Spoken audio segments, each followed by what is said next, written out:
Perhaps we need some outside universal threat to make us recognize this common bound.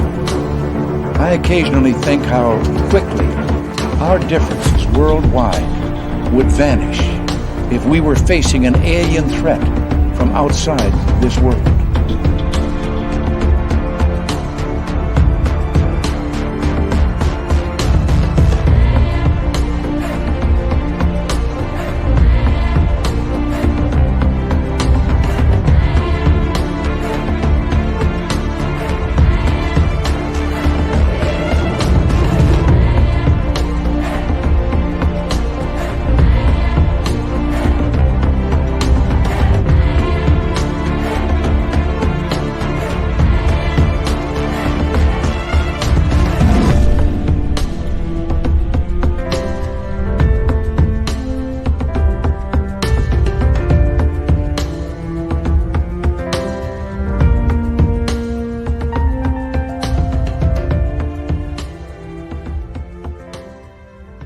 Here we go. Brand new week of Spaced Out Radio tonight. My name is Dave Scott. Thank you so much for taking the time to join us. We very much appreciate all of you being here. Dave Schrader is our guest tonight from the Paranormal 60 and every television show that has woo on it.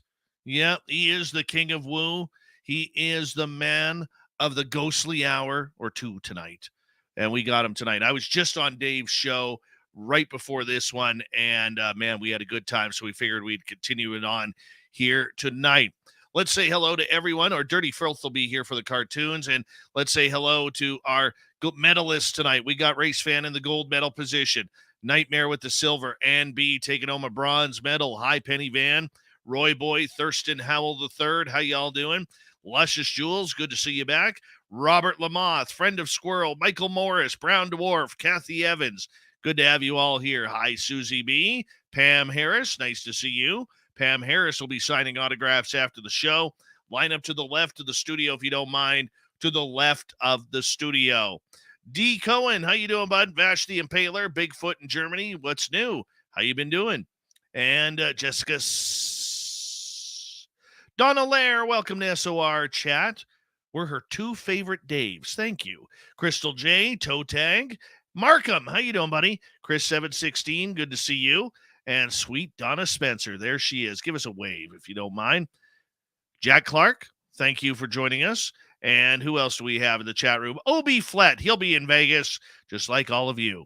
And I got a message about that for you, all of you, if you don't mind. Search and Destroy, Jenny, how are you? The lovely Kira, thank you for joining us. Ed Clater is here.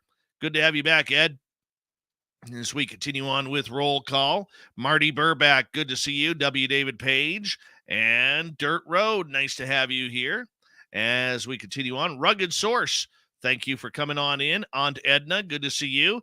Number 31 in your program, number 1 in your heart, from Stockholm, Sweden, starting in goal, Lars Jonsson. There he is. Yep, Lars Jonsson. Mark G, nice to have you back. And Stephen Finnegan is here. Stephen will be signing autographs after the show as well. Line up to the right of the studio, if you don't mind. To the right of the studio. Digger Dog, good to see you, my man. Can't wait to see you in Vegas. And who else do we have here? Mac Geek, thank you for joining us. Les Paul Holland, Nikki in Seattle, Pixie Lara, thank you for coming on in. And Guy Calgary, or Guy Calgary, how are you? TMI, good to see you. Timothy Fellon, how you doing, man? And you're in the roll call right there. Mr. Apnea, good to see you awake for tonight.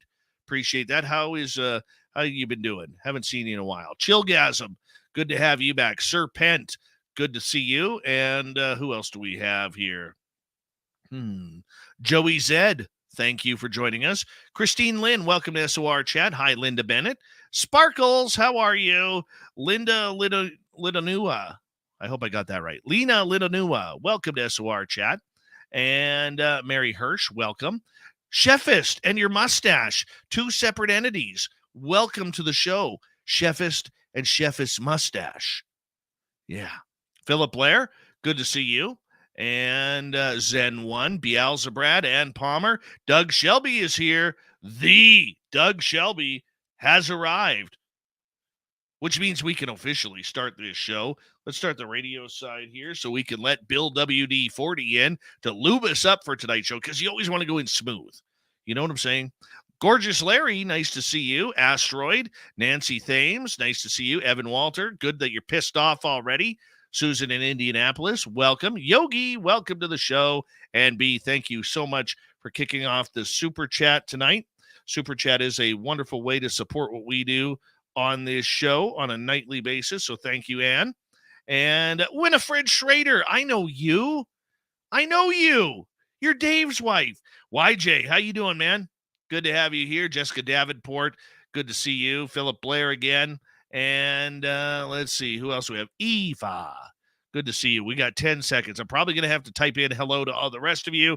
Gizmo, welcome. Steven, thank you so much for that awesome super chat, my man. Appreciate you. Horns out.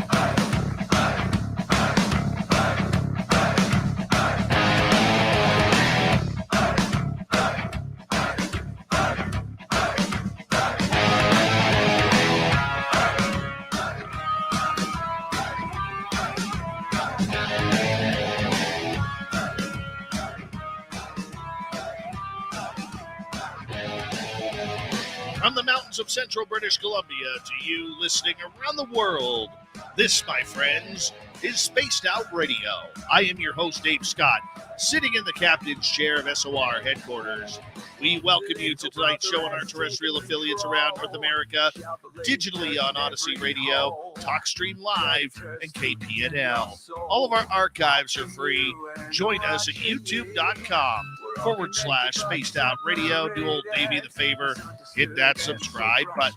You can follow us on Twitter at Spaced Out Radio, Instagram at Spaced Out Radio Show, and on TikTok at Spaced Out Radio. Our website, spacedoutradio.com. We have a plethora of features for you. Rock out the Bumblefoot, read the news wire, check out our swag as well. Tonight's show is brought to you by Chive Charities. Help make the world 10% happier by visiting Chive Charities today. You can find them on our website. We got a power show of paranormal tonight.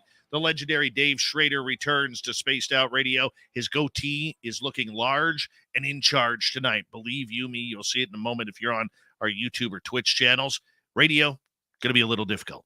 Just going to say that. Then, in hour number 3, we're going to head to the swamp. Then little Timmy Senor is going to be here for the UFO report. We'll do a little bit of overtime with Random Guy as well. From the Paranormal 60 podcast, one of the best hosts on radio, in my opinion, when it comes to the paranormal supernatural. He's a legend. He's been on Coast to Coast. He's been on numerous television shows. Dave Schrader is here tonight to talk about all the realms of the strange, fringe, and bizarre of the paranormal world. He's an experiencer. He is someone who has literally jumped the gamut, jumped the shark of the paranormal world, searching for answers, not only to his own experiences, but the experiences that others are having around the world as well. It doesn't matter if it's a very positive place or a very negative place. Dave will literally go in there to try and find out what is going on in the paranormal world. Yeah, the man is a legend in my mind. He is what a pleasure to be able to call him a friend as well. Dave Schrader, it is always a pleasure to have you on Spaced Out Radio, my man. How you doing? I'm doing great. Thanks for having me on. And look, it's wear your 8th grade teacher's shirt to work night. I noticed. Like, very checkered. I've got a very checkered math teacher look going on. I don't know what's happening tonight. I apologize. All you need is like a felt pen, a highlighter. Yeah. You know, one of those old school, really tight red ones that they always used to put the D- in. Yeah. I never had that D-, so I wouldn't know about that. Yeah. Oh, I did. That must be a Canadian thing. Did that mean like doing fine, eh? Oh, you know what? My math teacher hated me. Absolutely hated me.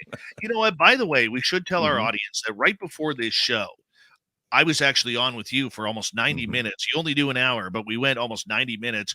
The Paranormal 60, people can download that at any major podcast download, including Apple and Spotify and Google Play and everything. So if they want to hear the back-to-back of this, the first part, you know, Dave, I have so much fun. I mean, honestly, it is an honor to be interviewed by you. I mean, you ask such intelligent questions and really try to get to the heart of what people are feeling. And a lot of times, I don't think a lot of podcast hosts or show hosts anymore, YouTube hosts, really do that anymore. We all want facts. We all want nuts and bolts.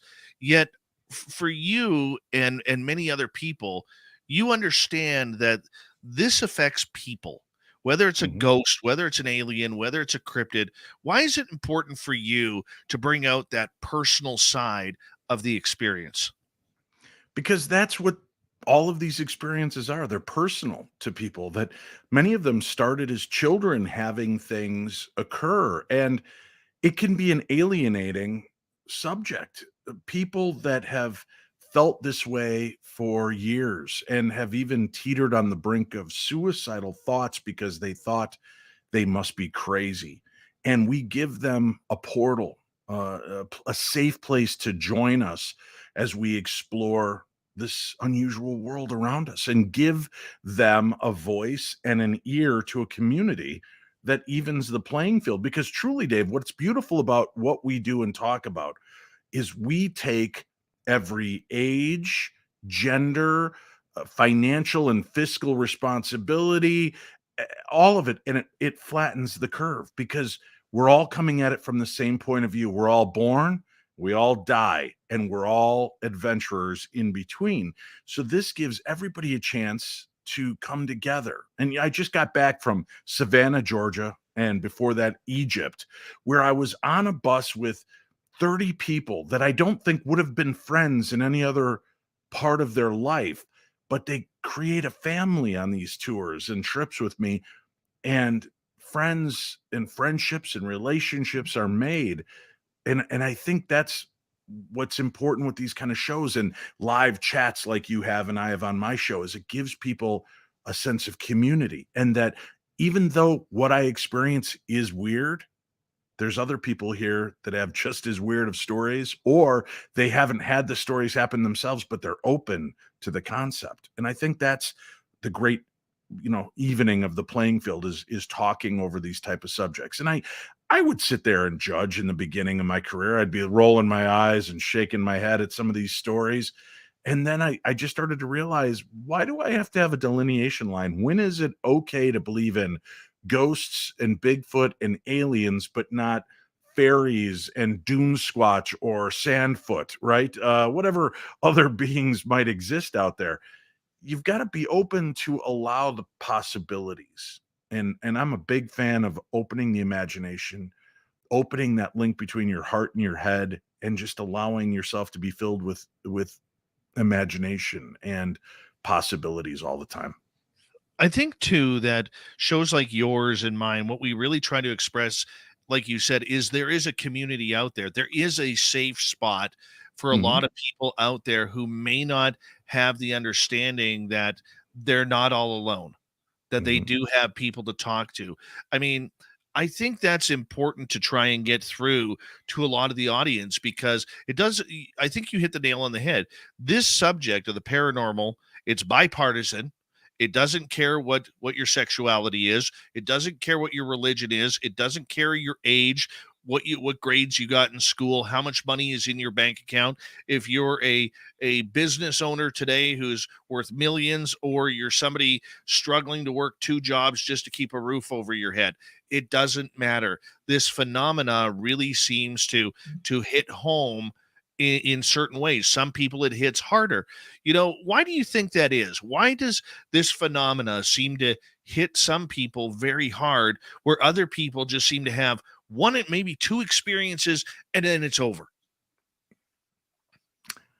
It may be because we live in a logical world, or at least a world that tries to force us into a place of logic. And the experiences we have really kind of fly in the face of logic as we know it. And that's, like I said at the beginning, allowing the imagination to awaken during these conversations, the what ifs, the possibilities. I think that the people that allow it to blossom continue to have more and more vivid experiences.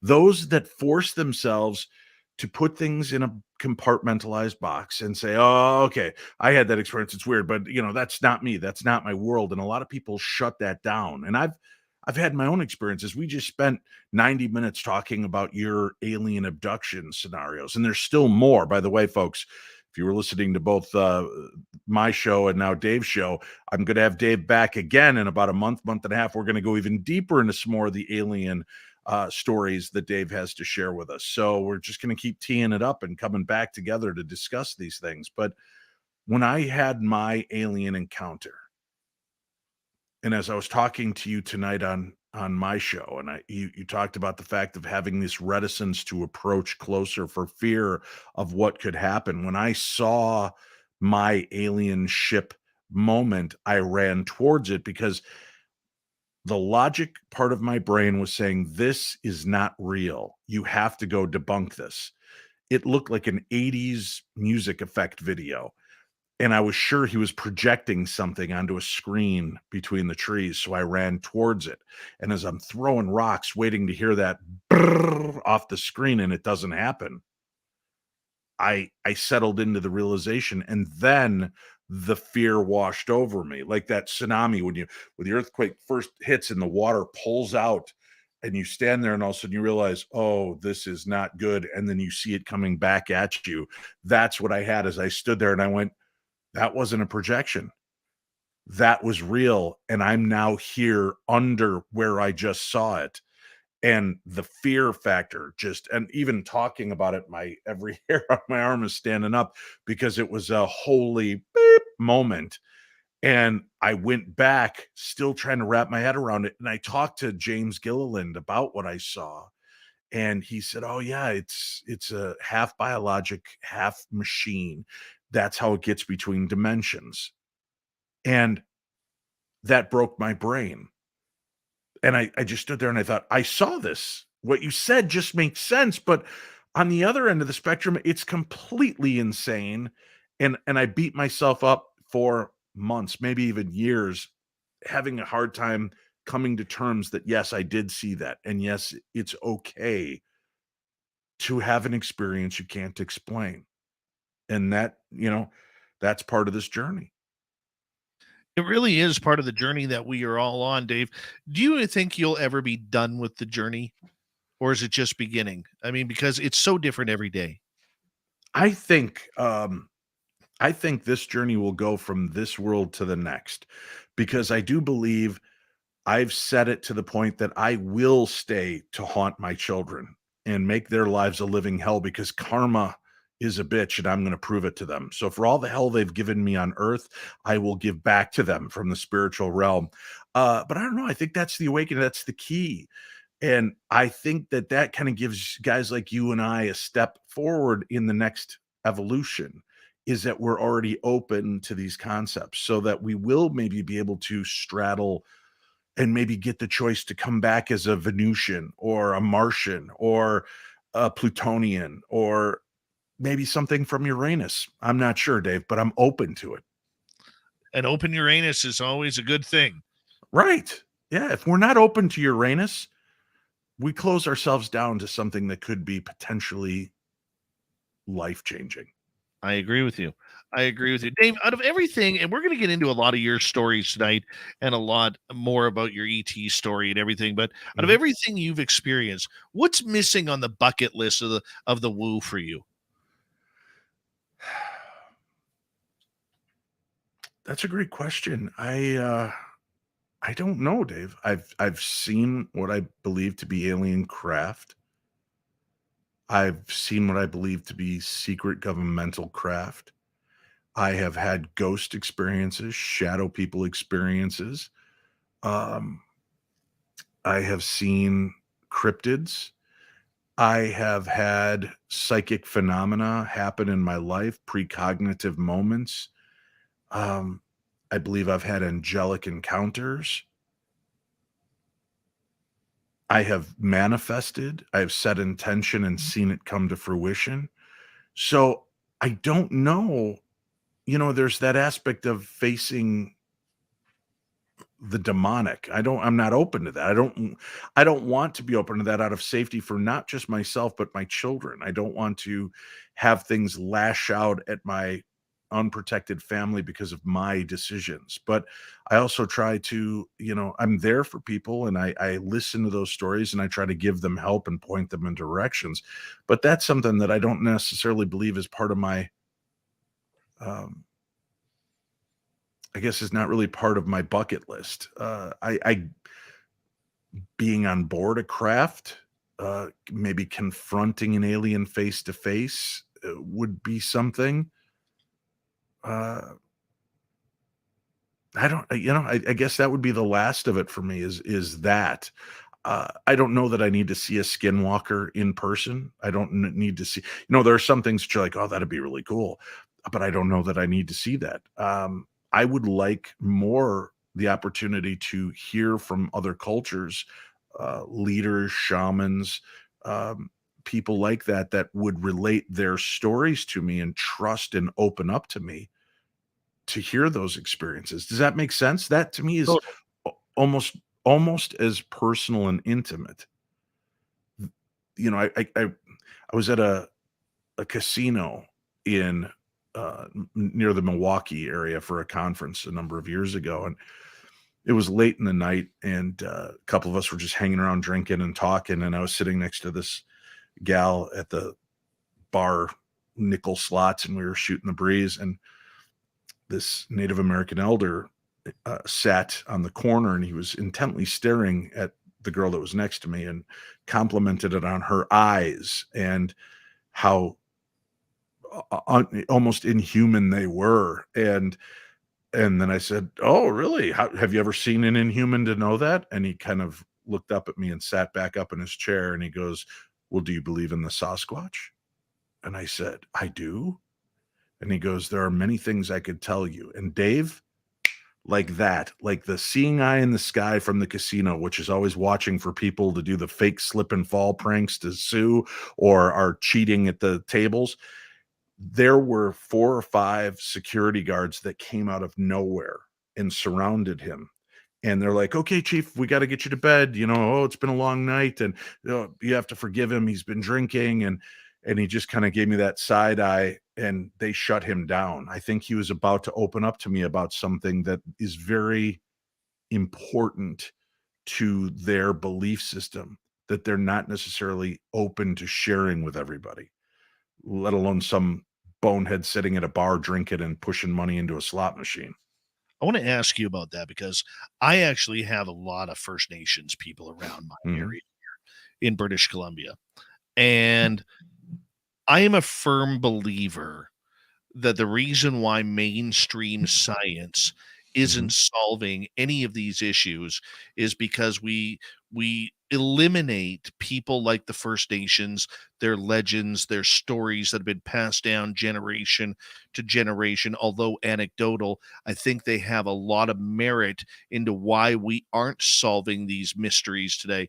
What is your thoughts about the way we do not go after or treat experiencers or First Nations with the respect to what's happened to them?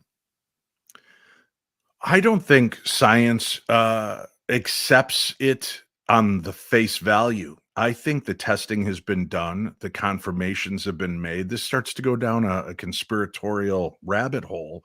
But I think a lot of the reasons that it's easier for them to dismiss things is because, let's face it, and this is going to be a very unpopular theory, Dave. We are not ready. Many of us are not ready for the truth. You can't handle the truth. And that's true, because look at the way people react to stupid things and overreact instead of hearing each other out, instead of finding a common ground to come together to assure that things won't continue to happen this way. We incite violence or fear. And I think if the government of the United States were to come forward and say, they exist, they've always existed, and we can do nothing about it, it will cause anarchy and chaos in a portion of the um, populace that causes trouble. People that are maybe bent into religious belief systems that will fight it and assume it to be something demonic or something evil. There will be others who believe that it is the government in disguise that is coming to take these things and test on us. There will be so many different outcries that it will cause a collapse. Religion is stepping up. Catholicism, I think we have to agree, although it has slipped, it is still one of the most powerful religious bases in the world. And Catholicism is now saying things like, we think maybe it's time we get past there being a one gendered God, right? I don't know if you saw this, but the Pope I did. recently, they made the comment that maybe God is not a he, nor is it a she. It is a they, it is a them, it is a consciousness as opposed to a single being or single sexuality. Um, the Pope came out, and it was the previous Pope, and I'm not Catholic, so I apologize. I don't remember. Is it Pope Francis that's in charge now, or Pope Benedict? Do you remember? Pope Francis in charge now. Okay, so Benedict, right, who preceded him, came out and said, "Hey, it's not a sin anymore to believe that there's life elsewhere, that we're not the only beings God created." And that was a huge boot off the throat of conceptualized theology. We're not God's only chosen one. That relieved a different pressure. And the Catholic Church, who has observatories, and they're watching the skies too. There's a reason that they've been easing back, and governments are easing back. But I think that we're not fully ready as a people. But I think we may be at the point where, the catch 21 or catch 22 has already taken place. We're beyond the failsafe. It's coming, whether we want it to or not. Now the government is scrambling to find a way to give it to us incrementally in a way they feel they can control things, where they may begin to admit that these creatures and beings from other planets exist, but they won't go as far back to say it took place at Roswell or it's been taking place all along. I would say that if anything, they're going to agree that something happened within the last 15 to 20 years, and that'll be the end of what they're willing to reveal. And I could be wrong on that, but I think that that's the way they contain this thing. And that's the way that they do it. I think you're right. As we got about 90 seconds to go here before we go to break at the bottom of the hour, Dave Schrader is our guest tonight on Spaced Out Radio for the popular podcast, The Paranormal 60, which we expect all of you are going to download because of the last episode he was interviewing me. That's why. But nonetheless, Dave, I couldn't agree with you more. And I look at it from a point where we are pushing the limits of what's going on. This is why I say to our audience here, we're not in a disclosure movement of anything. We are in a confirmation movement of them, whoever they are, the government or whatever, confirming that this phenomena is going on. But I would say this to also add to the question I asked you about what's on the bucket list. I'd love to have that landing again. I would walk up to it. I would walk up to that landing. And my other one that I want to do, Dave, and I've now got the area. My buddy Mikey is in the chat room. He was there the night we saw Sasquatch this past October. I want to get close to one. Like, I want to be with like between 5 and 20 feet of it, and not it hiding behind a tree or whatever. I want to just walk by it and say, "Hey, Norm, how you doing?" or something like that. Just rock it out that way. Those Agreed. are That would be great. Oh, yeah. Dave, I'm going to get you to hold on right there. We are going to go to break here at the bottom of the hour from the Paranormal 60 podcast. From every paranormal show you watch on TV, just look for the goatee and the eyebrow. Dave Schrader is here. He's one of the best in the business when it comes to broadcasting, when it comes to paranormal investigation. He's a voice of reason that we all need in a time when we're all pulling out our hair trying to find the answers that we're looking for. Spaced Out Radio is next. That was a quick 30 minutes. Wow. Flown on by. Yeah, zips right by when you're having fun, huh? Oh, yeah. It's that shirt, man. It's the shirt. It's the mathematician shirt. I'm not going to lie. I'd wear that. I totally would. Well, obviously, so would I. But You- as I'm you want looking at it, as I look at it, I realize I look like an 8th grade math teacher. Do you want me to go get changed in mine? Because I can't. No, here, let's just get this one off, Dave. And is it okay if I just do the rest of the show topless? Oh, hey, if you're showing off some tattoos, yeah, absolutely. Look at this. I never go in the sun, so I'm always curious how I've got this weird farmer's tan. Is it from when I did see the UFO? It baked that line into me. I think so. Yeah. I think so. Holy cow. I had fun with you tonight. Thank you. No, it's always a pleasure, buddy. I love talking to you. Oh, yeah. Maybe we should do one show a month where it's the two Daves come together to tackle other people's problems. Give us your weirdest, your most bizarre stories, and let's tackle them. Oh, yeah. I'm game for that. You know what? We should do something like that. That would create more traffic to both our channels. You know, I hate to sound frustrated, but a lot of times I will, and I was telling my team yesterday, we had a team meeting, and I was telling my team, you know, sometimes I see a lot of these podcasts and shows out there where I don't want to sound like I'm braggadocious or have an ego, but it's not very talented. You know what I'm saying? And then you look at their subscriber count and it's like quadruple of ours or quintuple of ours. And I'm looking at this, I'm sitting, how? How? Why does the YouTube gods hate me so much? You know? I hate when Yeah. that happens. But, you know, then you have to look at how many episodes are actually being watched, how many, because there's people that have 100 or, 200,000 followers, but they're still getting 2,500 views. Oh, I know. Whereas I've got 20,000 followers and getting 2,500 views. I'd like to figure out what happened to that other 18,000 Right? subscribers. Why'd you come to my channel? Why'd you subscribe if you're not watching? I don't understand it. I don't get it. I don't get it. And I don't pay for the fake numbers because that's of no use. Why pay to have fake subscribers?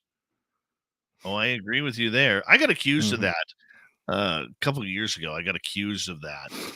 And it's like, number one, I don't even know how to get those. But number two, it's like after you read the terms and conditions of YouTube where they can boot you off and cancel your Yeah. monetization, everything, there's no damn way I would ever do that. Right. No damn That's how way. I feel. You Plus, the know? fact is, I'm old fashioned in the fact I love to grow it and watch people come to me. And, that's all you can do is just make yourself available to other shows, talk to people. And it's never like, I've never looked at it as though it's competition. Like I said on my show with you earlier, we can talk about the same topics and you and I are going to look at the same thing probably from two different perspectives, although some of it may come over. You're going to ask different questions and I will. We can flesh out a story in a better way by having multiple people examine that story. Hugely. Yeah. Hugely. I totally agree. And that whole competition thing I don't get. I don't get it whatsoever. Whether it's competition on podcasts or a lot of times I'm sure you've heard this stuff where you get the name droppers where, oh, I've had so and so on my podcast and have you talked to them? Well, I've had them. It's like Mhm. And you know okay. what? I actually kind of pride myself on I've had everybody at one point or another, you know. And then there are people I can't get on the show. And it's strange to me. But then some of my favorite shows and some of the shows audience members go nuts for are the ones you've never heard of. And it's that That's one my time they favorite. came on my show and talked, and that was it. And they're like, that was the greatest episode I've ever heard. You know what? When you can get somebody on the air who is just so genuine in telling their story Mhm. and they've never told it anywhere else, and you get that first crack at talking to them, there's nothing better. There really is nothing better. I mean, you can have all the big names you want or whoever, but when you get that natural story, it it makes for great radio. I want to just get you to hold on right there. Thank you, Ann B, Stephen, Ed, and Nancy H for the super chats tonight. Very much appreciate the love. And don't forget, if you've signed up for Vegas, we need you to confirm with us for the fan party. All right. We got like 45 emails of saying people are coming, and we need you to reconfirm. Thank you.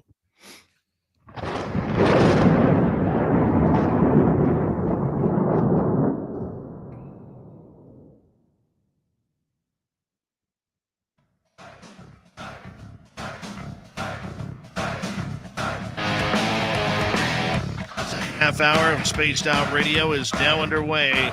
My name is Dave Scott. Very much appreciate earning your listening ears. I want to remind you that if you miss portions of this show or others, check out our free archives at youtube.com/Spaced Out Radio. Do old Davey the favor, hit that subscribe button. Our website is spacedoutradio.com. We have a plethora of features for you. Rock out to Bumblefoot, read the news wire, check out our swag as well. Follow us on Twitter at Spaced Out Radio, Instagram at Spaced Out Radio Show, and on TikTok at Spaced Out Radio. Continuing on tonight with Dave Schrader. He is with the Paranormal 60 podcast, probably the best paranormal podcast going on the market right now. And you can download it at any major podcast store, including Apple, Spotify, iTunes, you name it. He is there. And Dave is also, you probably recognize him from being on a multitude of television shows. Yeah, because he's just famous that way. I'll never get there, but he's famous that way. That's not true. No. There's only room for one Dave, and I'm number 2. That's not true, brother.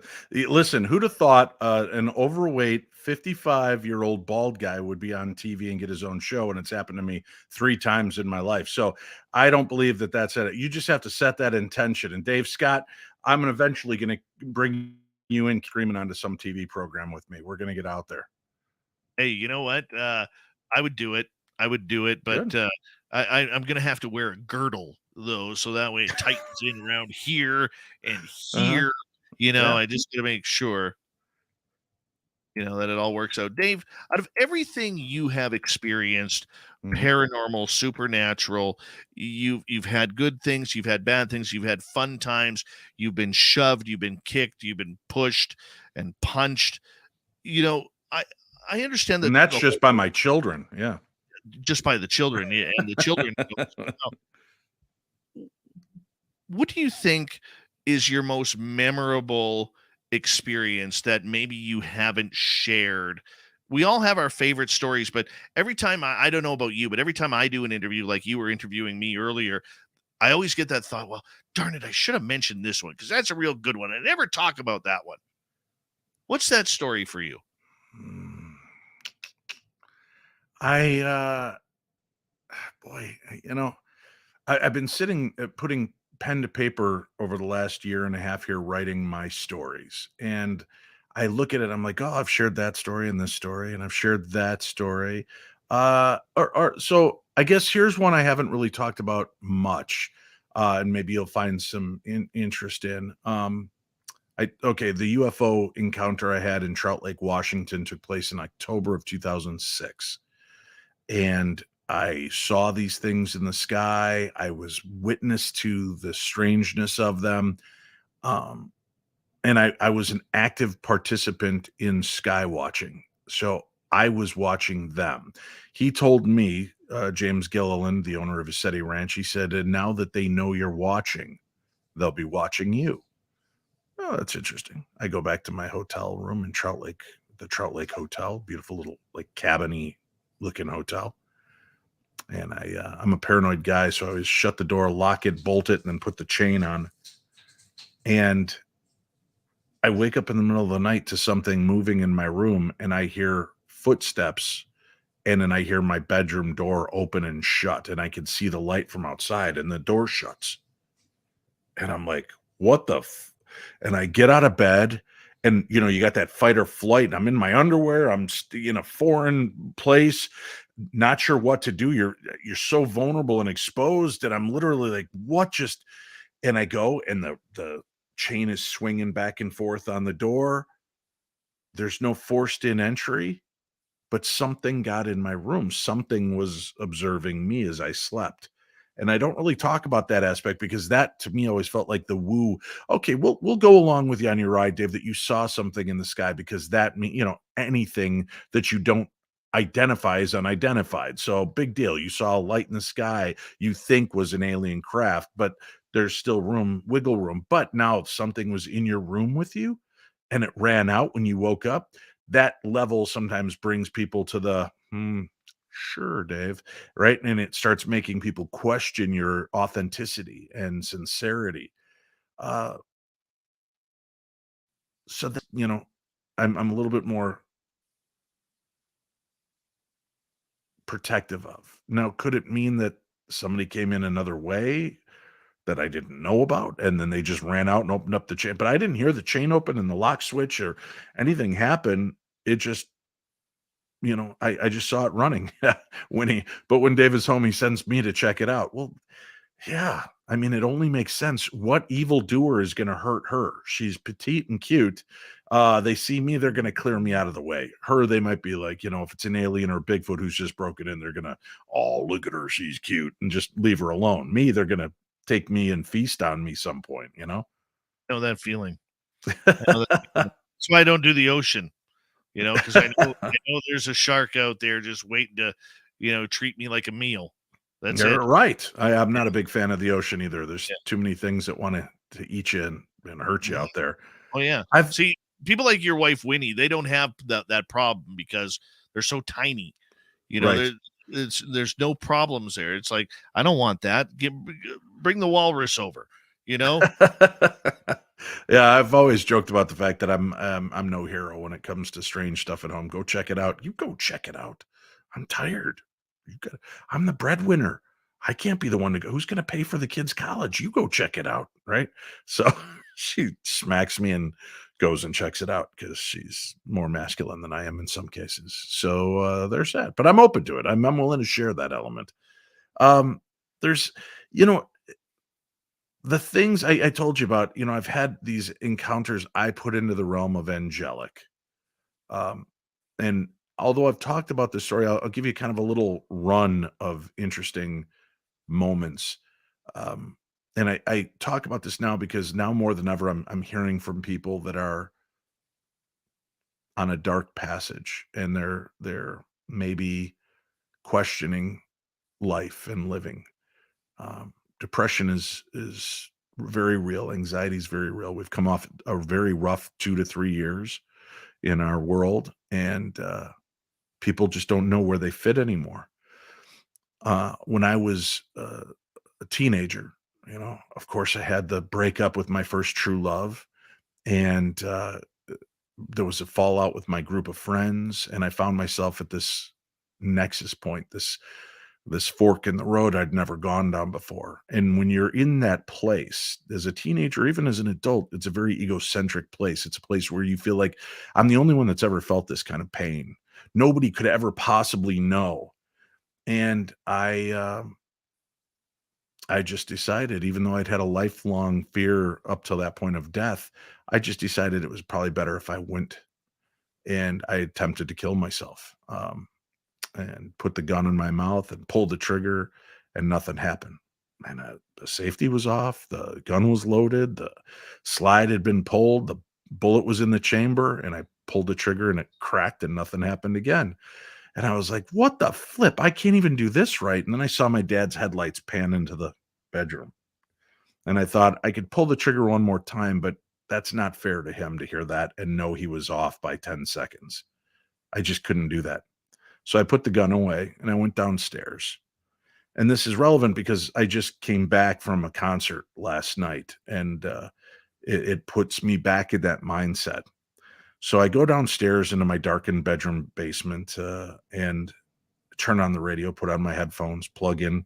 The crackling of the radio comes to life and there's a song playing. And I I liked it, just playing in the background. It ends and some other crap song comes on, so I spin the dial and I catch that first song again, and I listen to it. And it ends and a crap song comes on. I spin the dial and I catch that song for a third time. And the song was "Dancing in the Dark" by Bruce Springsteen, and it's a clever little pop tune. That entire album is a chameleon. That album was very pop oriented and portrayed messages that were not the real messages. You know, as Ronald Reagan touted "Born in the USA" as though it was a moment of pride, Bruce Springsteen reminded him that's not what the song's about. It's about how the America that these veterans went out to fight for and for the rights turned its back on its own military and citizens.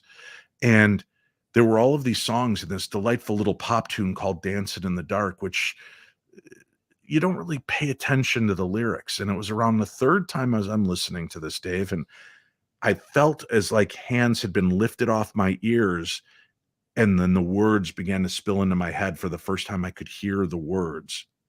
And here was a guy, as I'm sitting there feeling bad for myself and everything about me, who can't stand his clothes, his hair, his face. He wants a change. He needs to get out of where he is. His life is closing in around him. And then there's this reprise of, hey, but you can't start a fire sitting around crying with a broken heart. You can't start a fire worrying about your little world falling apart. There's something bigger and better, and you're not alone. And all of a sudden I heard these words echo in my skull, and it was this religious experience for me. And I heard this message hidden in a pop tune, and all of a sudden I realized this guy lived through something. This isn't just words. This is a message. And all these years later, his book comes out and I read his book and he breaks down that song dealing with his depression. And I read it exactly as it was meant to be. And it changed my life. It saved my life. And last night I went and saw it performed again in concert. I shared it on my YouTube page and on my Facebook and shared my story. And I realized that him sharing his story saved my life. And I've shared that, and I've been vulnerable and open to people to share that so that they can feel that sense. And I want people to know they're not alone, because I feel that the angel of mercy came to me that night and saved my soul through rock and roll. And as corny as that sounds, I believe that to be real.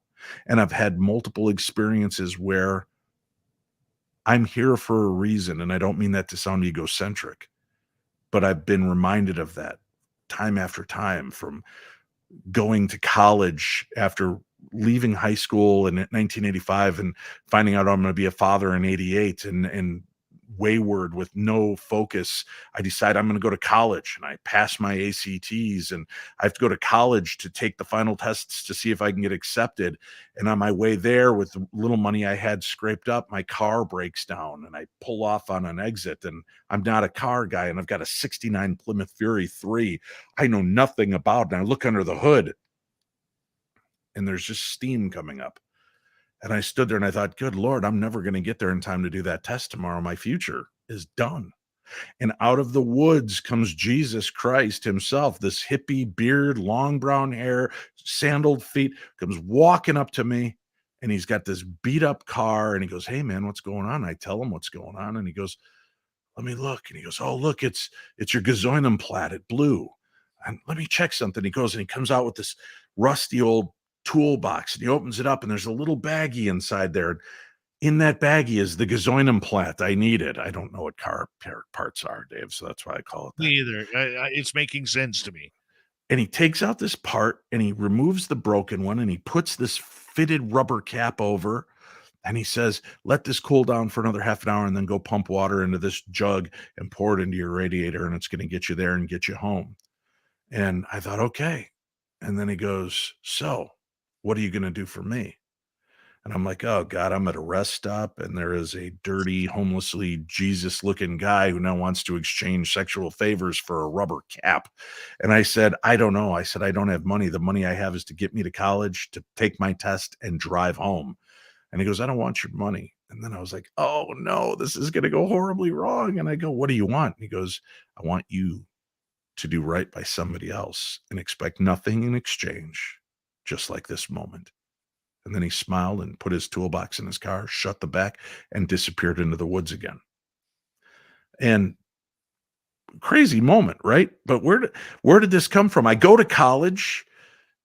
I'm staying in my house across from campus, and my roommates are finally like, Schrader, get out and meet people, dude. You can't just get drunk in our college dorms and just go to class and come back to the room. You got to go make friends. You got to get out of here. So I walk out of the house, Dave, and there's this gorgeous little blonde with a ponytail and short 80s shorts, and she's walking across. So I figure, well, I'll follow and see where she goes. This is before stalking. I can do this. And I follow this beauty across campus into the Performing Arts Center, up the stairs. I'm like, I've done plays. Maybe she's in plays. I'll join a play with her. Nope. Oh, then she's going to go by the music room. I like music. I'll listen to what they're going to play. Nope. She keeps walking down the hall. She goes to the end of the hall and goes into the last door on the left. And I've tracked her down there, and there is KQAL, your radio alternative, now looking for on-air talent. And I'm like, I love radio. And I open the door, and I'm greeted by 5 guys and no cute blonde in sight. And they talk me through it. And I say, yeah, I'll start tomorrow for training. Great. Just out of curiosity, there was a cute little blonde with a ponytail I followed in here. Where'd she go? And they all looked at each other and said, do you think if a cute little blonde with a ponytail was in here, we would be talking to you? And there was no other exit port. No way. So something brought me to it. And then a few weeks later, I'm driving home, and I'm in this pack from Minnesota to Chicago, and we're speeding and we're drifting each other and keeping it going. And at one point, this cute blonde pulls into the car lane next to me, and we're kind of flirting through the windows. And then she points at the exit and like she's eating a sandwich. And I said, sure, I'll go have lunch with you. I nod. She takes the exit, and I cross over and take the exit. She got a little ahead of me, and she's gone. And I get off on the road, and I'm driving, and I can't find her. And there's only a handful of fast food places. I go through all the parking lots. She's nowhere to be found. I ended up just stopping and eating. I get back on the road, and I hit a traffic jam. Finally worked my way through the traffic jam. 2 hours in crap traffic of stop and go, only to find that pack of cars that I had been driving in, a semi had jackknifed and flipped over on the road. 3 of the cars that I was in that convoy with impacted into that truck and were killed. Oh my. And I never found that blonde that took me off the road. I never found that blonde at college for 2 years that I was there. It's just interesting. I think that there's something that's kept me here for a reason. And again, I don't mean it to be egocentric, but it just, it's those to me are the moments that are even beyond the Bigfoot and the UFOs and the ghosts I've seen. I've been delivered, and I'm here to share those stories with people. And sometimes in sharing that, it helps other people. And so that's what I feel is the bigger part of what I do. Have you ever seen your guardian angel again? Not in the flesh, but there are things that nudge me in directions that save me from myself from time to time. There are these psychic moments I've had that again feel not like they're coming from me, but from around me. And so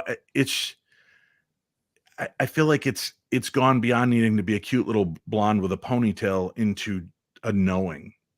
And I think that's a gift that's been given to me in doing the TV shows I've done, is I've been able to do something that a lot of shows don't do, with the compassion towards the ghosts. And I've been lucky to be paired up with people like Cindy Kaza, the medium, and Shane Pittman and Katie Stafford, that care about the spirits and the realm that we're dealing in. And more than just the shock and awe of, holy, we just had a paranormal experience, but what does this mean and what can we do to help it? And telling these stories of the lost, that to me is the important part of what we do, and has been a real privilege and an honor for me.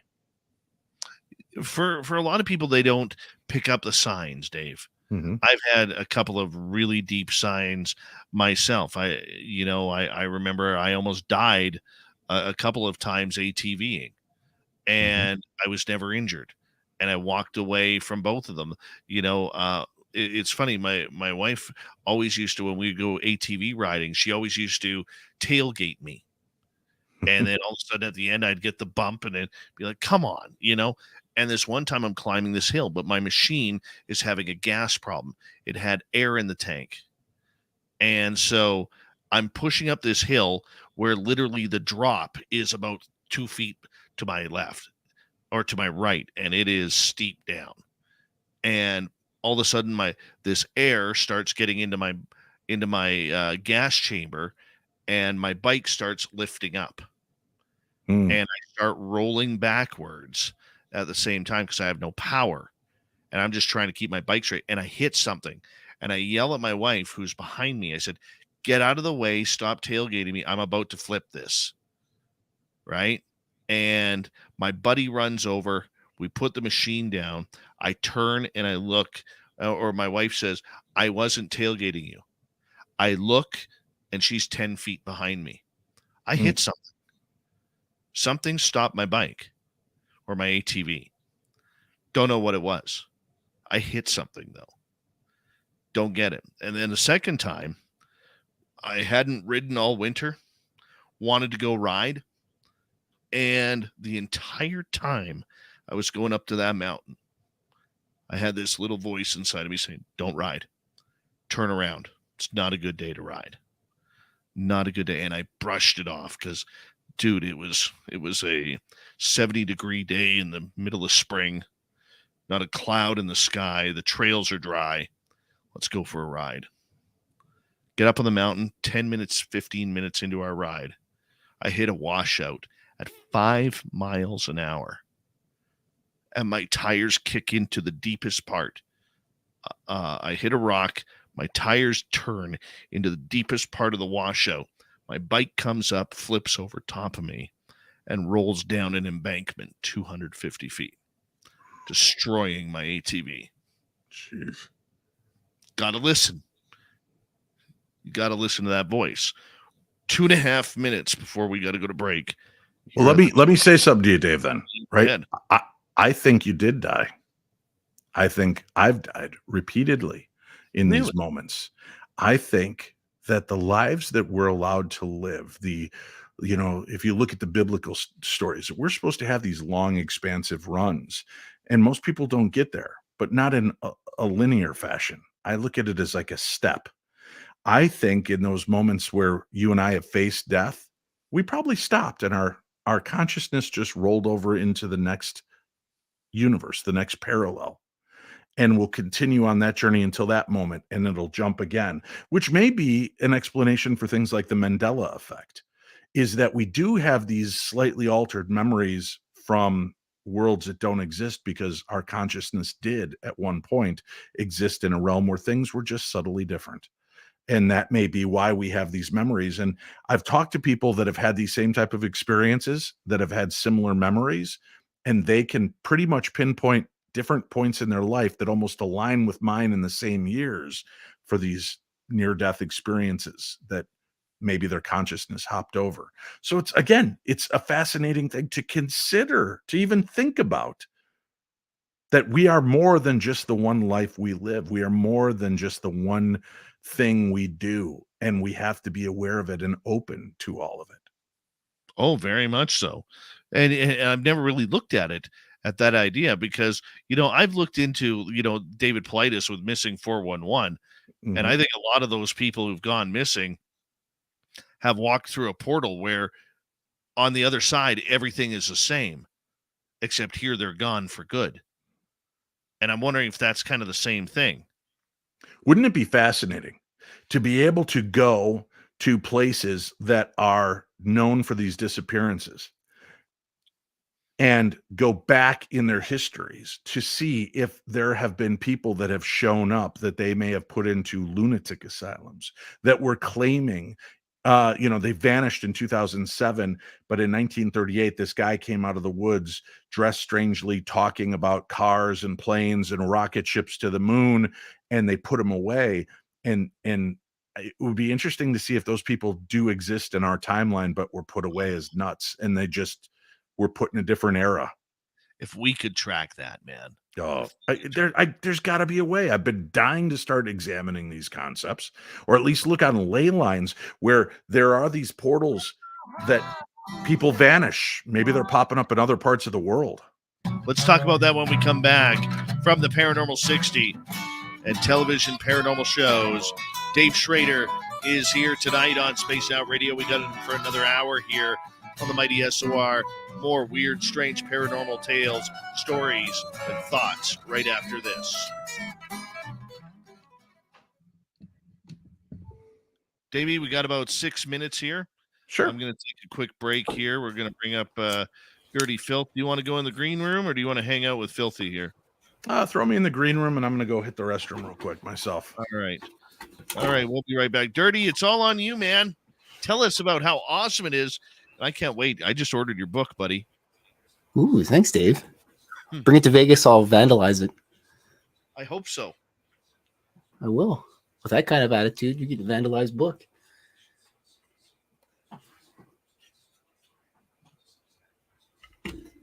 Yes, if you come to Vegas, I will vandalize the book if you bought it from me. I'll also give you cartoons. If you go to filthy.com, FYLTHY.com, you can get a copy of my book, or prints, or a calendar, or you can send me mail if you want.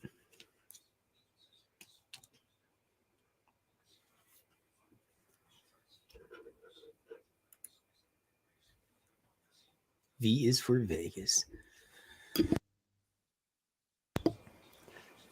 Yeah, probably gonna go to the Heart Attack Grill. Have a heart attack and croak right there.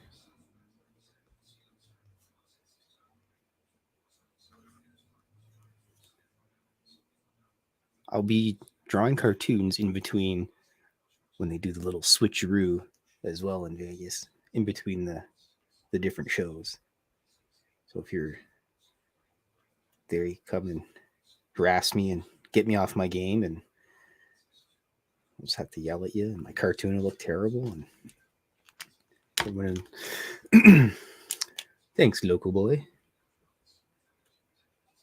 It's basically just some creepy guys in the forest. Oops, I need to get some blue for the eyeballs because Sasquatch always has blue eyes. Never seen one, but I would wager they have blue eyes.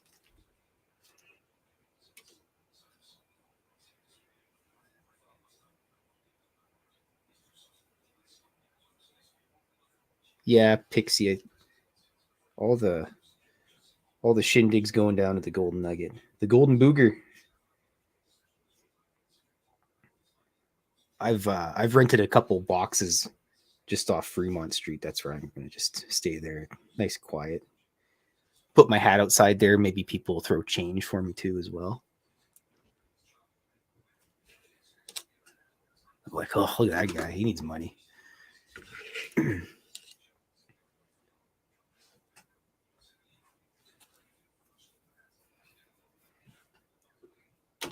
Wasn't here last week. I had to go to a show, but I got free meals every day, so it was all good.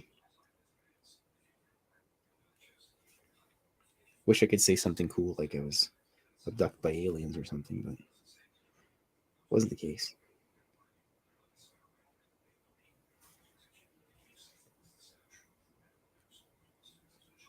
But yeah, definitely come to Vegas. I'll give you a free piece of artwork. There are like 200 cards so far that I've made. 205 actually, because I did some yesterday. The cat themed ones. Cats abducting aliens and fish and the Sasquatch.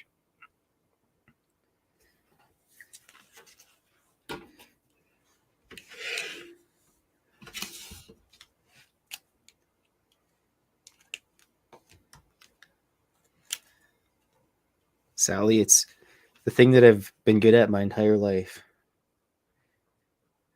Jokes on my teachers now. They're like, oh, you'll never go anywhere just drawing cartoons all the time.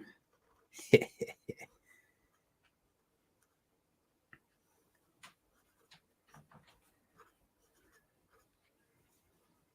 right. That looks like a forest scene there, Filth. It is. Some fellas of the forest here so far. A cat squatch. Wow. That's got to be a thing. Hi, Renee. How are you? Deb from SAC. Good to see you. Who else has jumped in here? Mommy, welcome to SOR Chat.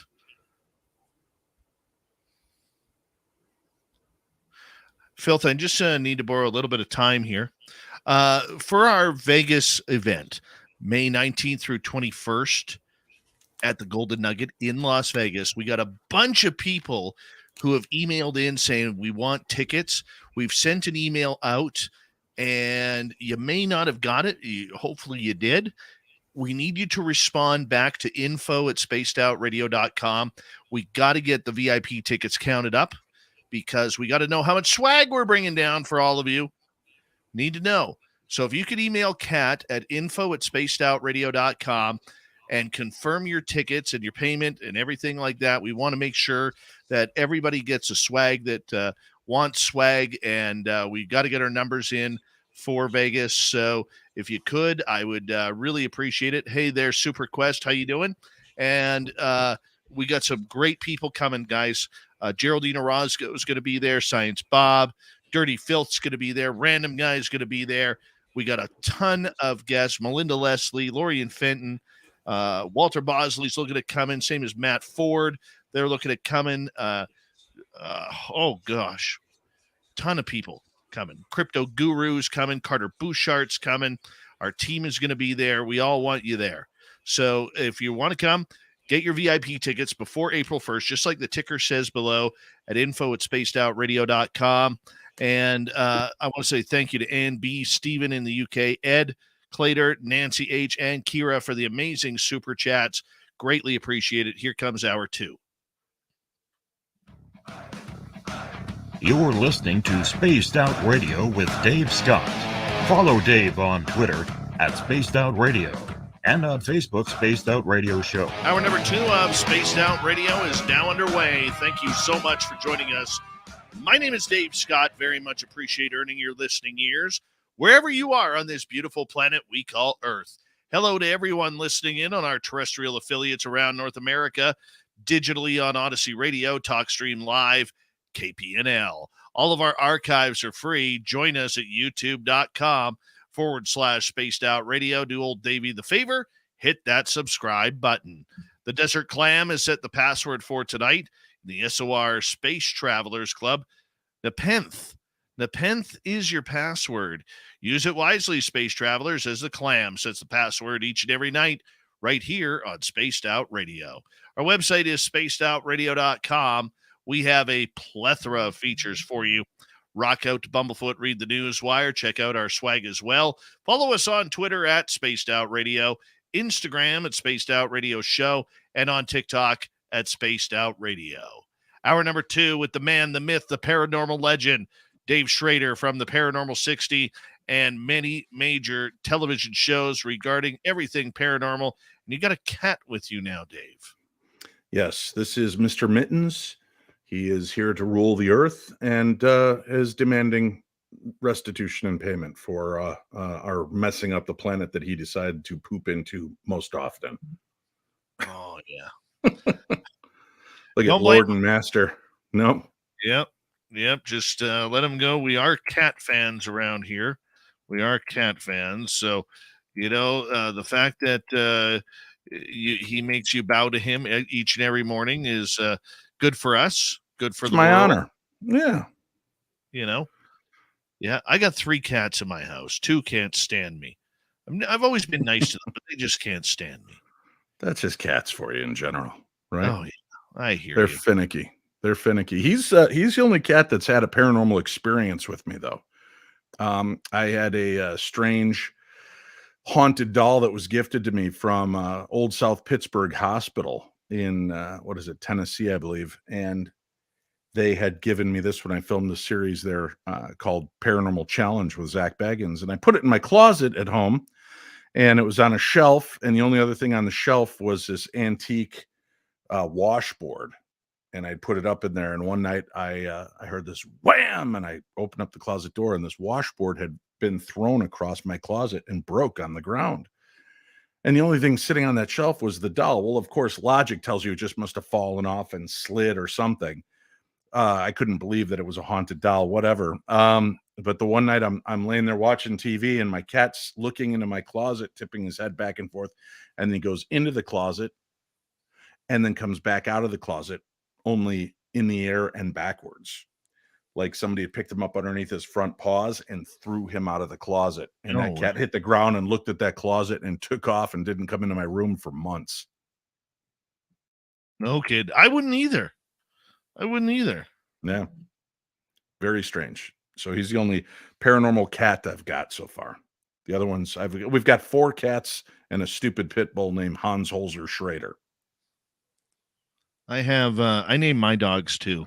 I Mhm. got Doug Stevenson and Shadow Carpenter. Nice. Yep. Very fancy. Yep. Doug Stevenson. Sounds like he's a part-time dog, part-time pool cleaner. I'm Doug. I'm your pool cleaner. Yeah.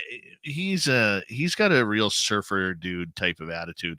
He doesn't care about anything. But my guys are getting old and they don't have much time left. That I do know. They got a pretty cushy life here. Their excitement right now is to go outside and shove their head into the snowbanks. I don't know why, but they just love that. I tried it. Doesn't feel good. They No. try it. It's enjoyable. Sure. You know, what do you do? To each their own, I guess. Hey, Science Bob, thanks for greeting me. I appreciate that. We love some Science Bob around here. Yeah. We always do. I'll be seeing him in San Francisco in just a couple weeks at UFOCon 2023, which is going to be great. Absolutely great. Hey, I want to ask you, you've been, like I said earlier, you've been pushed, you've been shoved, you've had almost every type of paranormal experience that anybody can imagine.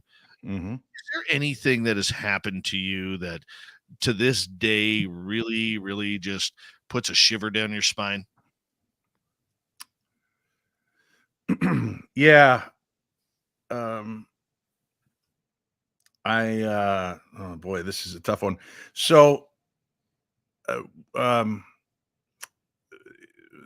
I talked about the girlfriend in the first hour, the first love of my life, and when we were teenagers, and she, we got pregnant, and she miscarried, and it was kind of devastating for both of us. We were way too young to be parents or be prepared for that anyway. But one night I was sleeping in the basement. That was where my bedroom was. And the water softener would regenerate like every 3 nights, and it always sounded like water filling up the room. And I kept hearing the water filling and filling and filling, and then I started to hear a baby cry. And I was like, what am I hearing? Is that maybe a cat fell in one of the window wells or something? And I couldn't figure it out, and I went to step off the bed, and I felt something wet and sticky on the floor. And I was like, what the hell? And I reached out and I finally found the string and pulled it for the light, and the light started to flicker, and the floor was covered in this murky substance. And I could hear a baby crying. And I got up and found a baby floating in this muck, and I picked it up, and it was crying and then passed away in my hands. And I just started sobbing, and I dropped to my knees and started sobbing. And I mean, I was full on crying, and all of a sudden I could hear the footsteps upstairs from my mom, and she came tearing down, and she comes downstairs. I'm just bent over sobbing, and she puts her arms around me, and she's like, David, what's wrong? David, what is wrong? And I just cried. I said, we lost the baby, Mom, the baby. And she goes, I heard it. And I said, I looked at her and I said, what? Because it wasn't in my hands anymore, and the floor wasn't covered in this muck. And I looked up at her and I said, what? And she goes, I heard the baby crying down here. So my mom and I had a shared experience. The baby crying woke us both up. She heard it. And then when I found it and it expired in my hands and I lost it and started sobbing, that moment is still very, very real to me. It's, if you put me on a lie detector and ask, did you ever hold a dying infant? And I could say yes, I feel I would pass that lie detector because it was so real. but that I didn't just have this nightmare. My mom heard it as well. I don't know if that solidifies our psychic contact with one another, our connection. Oh, I don't know what to make of it, Dave. That's still probably one of the most profoundly weird and disturbing moments I've ever had in my entire life, and still impacts me to this day. That is crazy, man. Yeah. I There's a mean, story I don't talk about much, so there you go. You're I pulling them mean, out of me tonight, Dave. talk about the emotion that you would have. I mean, like your mother hearing this, and then what do you think it was? The baby saying goodbye? Do you think that maybe it was some sort of paranormal tulpa that you had created? What do you think caused that?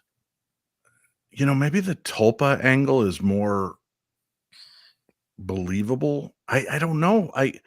To me, it seems like that would not be the way my child would come to me. I would have felt that it wouldn't have been kneeling in a puddle of mucky sewage or whatever this was, and holding this baby as I had to live to watch it pass away in my hands.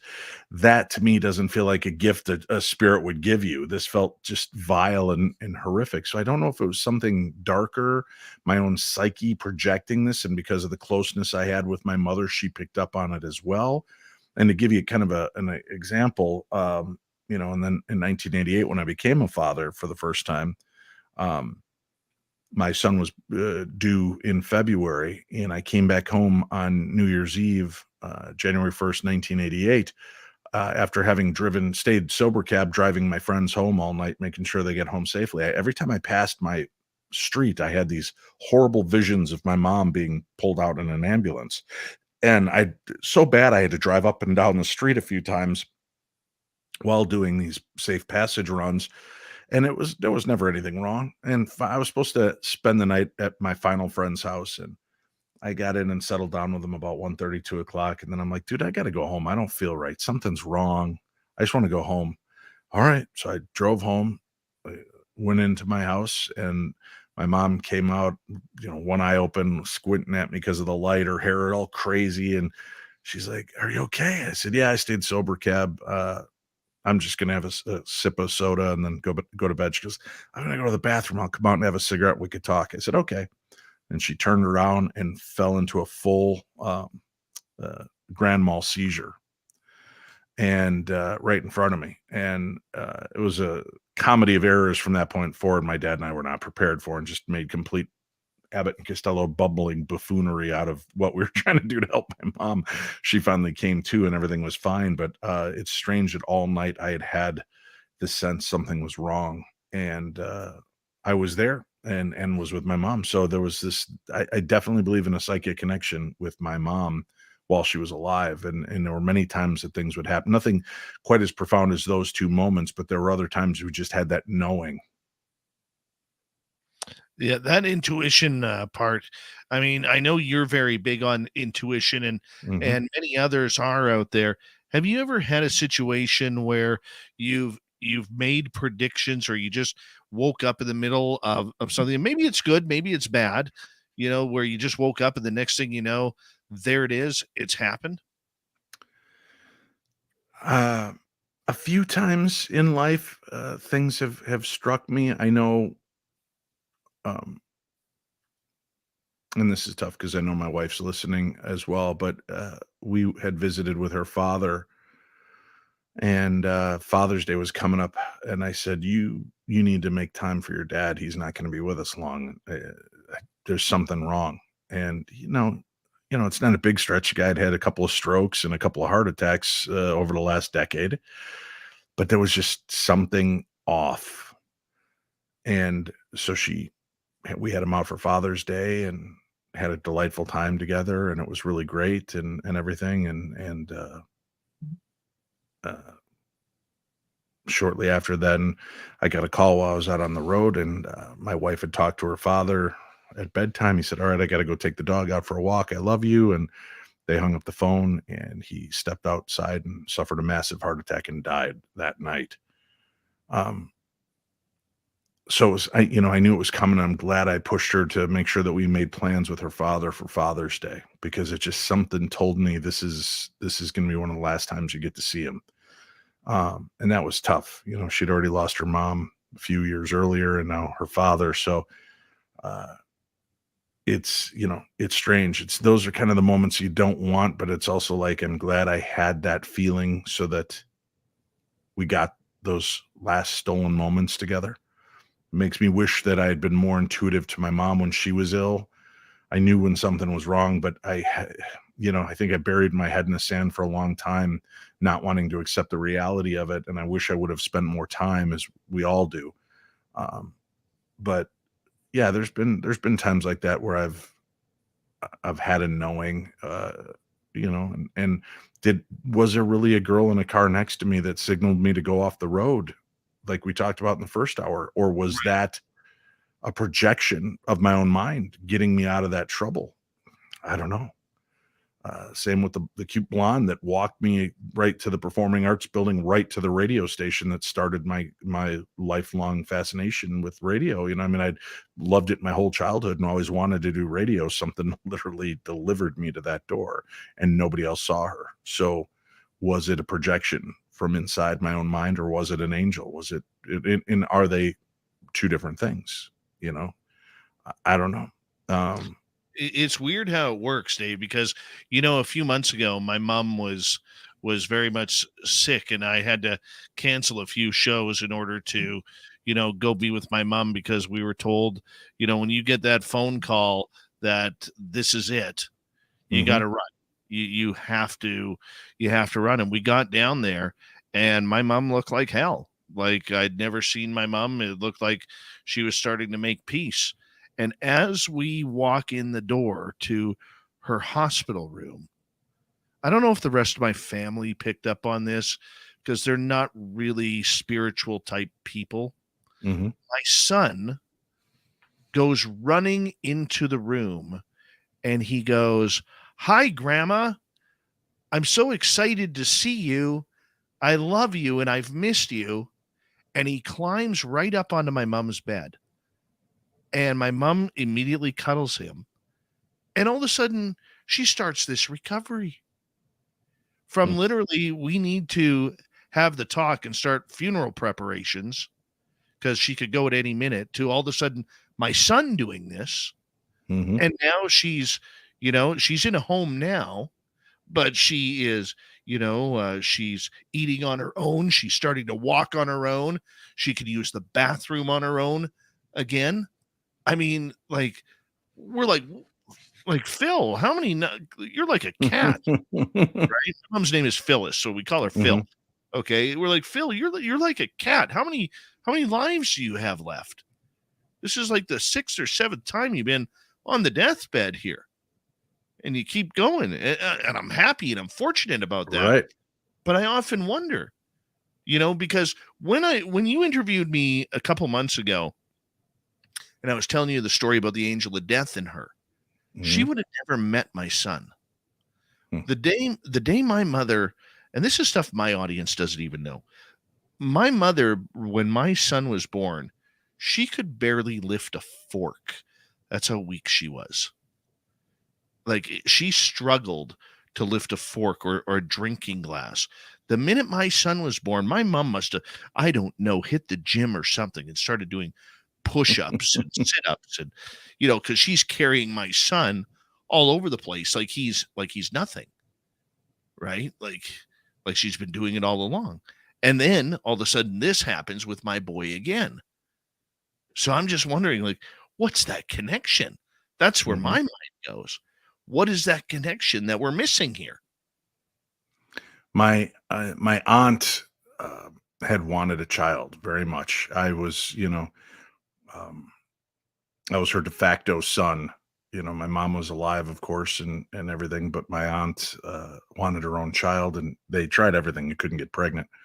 And I remember going to visit, and one time my aunt just was very down, and I said, "What's wrong?" And she goes, Dave, I can't get pregnant. We've tried everything."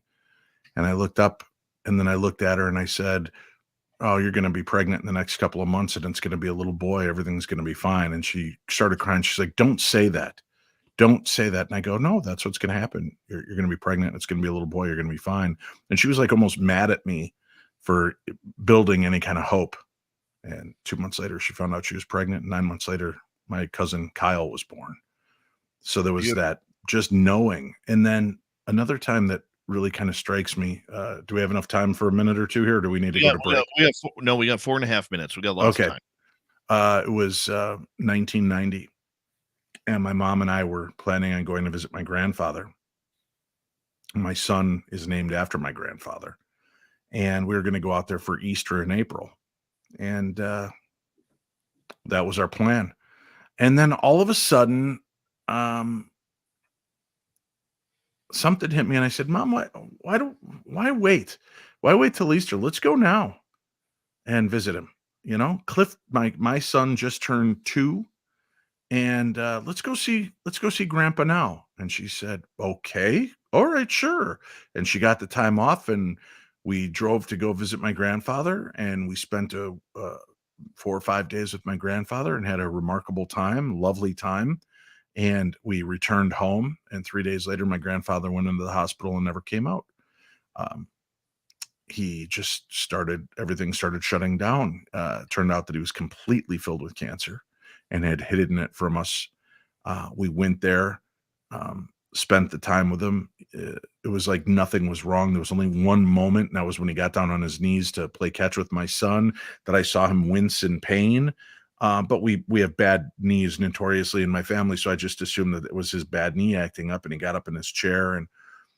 But we just had a really beautiful moment and time to spend together. And Mom went there to spend some time with him. She was a nurse. My aunt went back, and I wrote a note saying goodbye to him because I just knew this was it. And my mom's like, no, he's going to be fine now that they know what's going on and blah, blah, blah.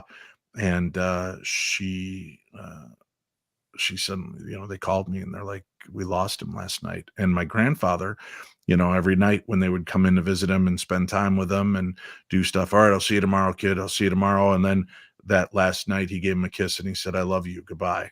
And they said, okay, love you too, Dad. Goodbye. We'll see you tomorrow. And he didn't say, I'll see you tomorrow. And they went home, and 2 hours later he was gone. So something told us to go early. And had we waited till April, we would have missed that one last chance to see my grandfather and bring his namesake to see him, which he was so proud of. He never had a son. So there was nobody to carry on the family name. So I've done that in spades. I've got 8 kids, Dave. So they're all Schraders, and they're all, creating new Schraders out on the world. I got 8 kids and 8 grandchildren. So this world's just going to keep being a Schrader world by the time I'm done with it. Mm-hmm. You need a Schrader town now. Mm-hmm. Yeah. Schraderville. I think that's what it's got to be. Schraderville. Yeah. Yeah.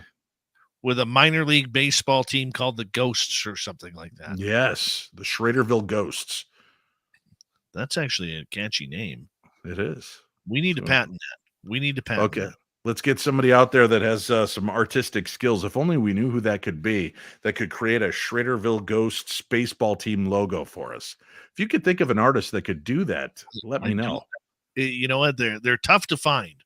They are tough to find. Yeah. Because I don't even think Dirty Filth knows what a baseball is. A hockey puck, maybe. Maybe. Well, baseball's like hockey, but instead of hitting the ball in the air, you're just pushing it around on the ground. Do you have any paranormal stories from sports? Were you a sports guy growing up? No, nothing. I humiliated Joe Namath when I was a kid. I was one summer I was doing caddying at the Medina golf course, and the head caddy told us to bring a football the next day, and we all showed up with footballs, and there was this guy signing footballs, and I signed my ball, and then it started to take off, and one of the other caddies came running up. He's like, no, I'm late. I missed it. And I said, here, I'll trade you. And I threw him my ball, and he threw me his. And I said, it's just the guy from the Brady Bunch. And Joe Namath stopped and turned around and looked at me, and his buddies burst out laughing, and they go, he's the guy from the Brady Bunch. I wasn't a football fan, so I had no clue who he was other than he was the guy that showed up in an episode of the Brady Bunch. And I'm sure they still ride him to this day about that moment.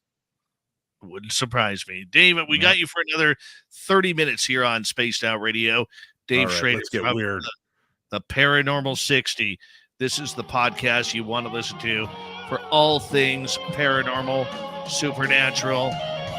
We got Dave for another 30 minutes. We'll get into some spooky stories, some of his favorites, and the big question marks that he has regarding the entire phenomenon. Spaced Out Radio continues right after this. Stay tuned.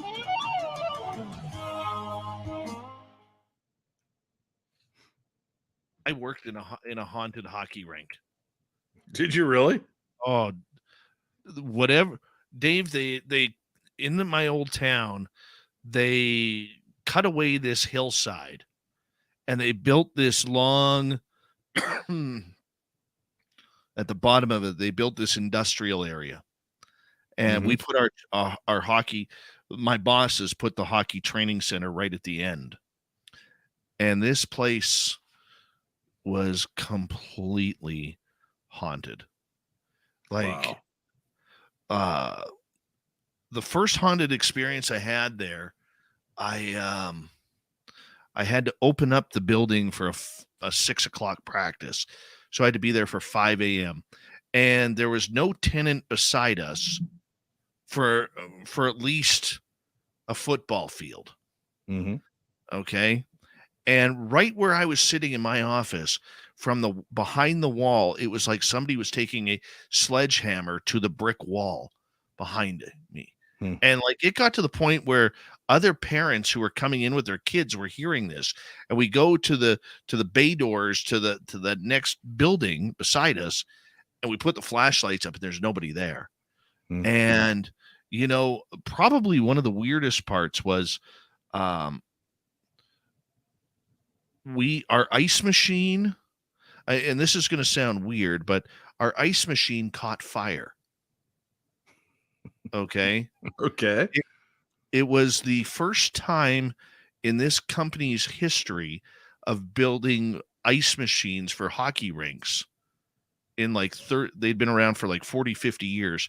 First time ever a fire broke or wrecked one of their machines.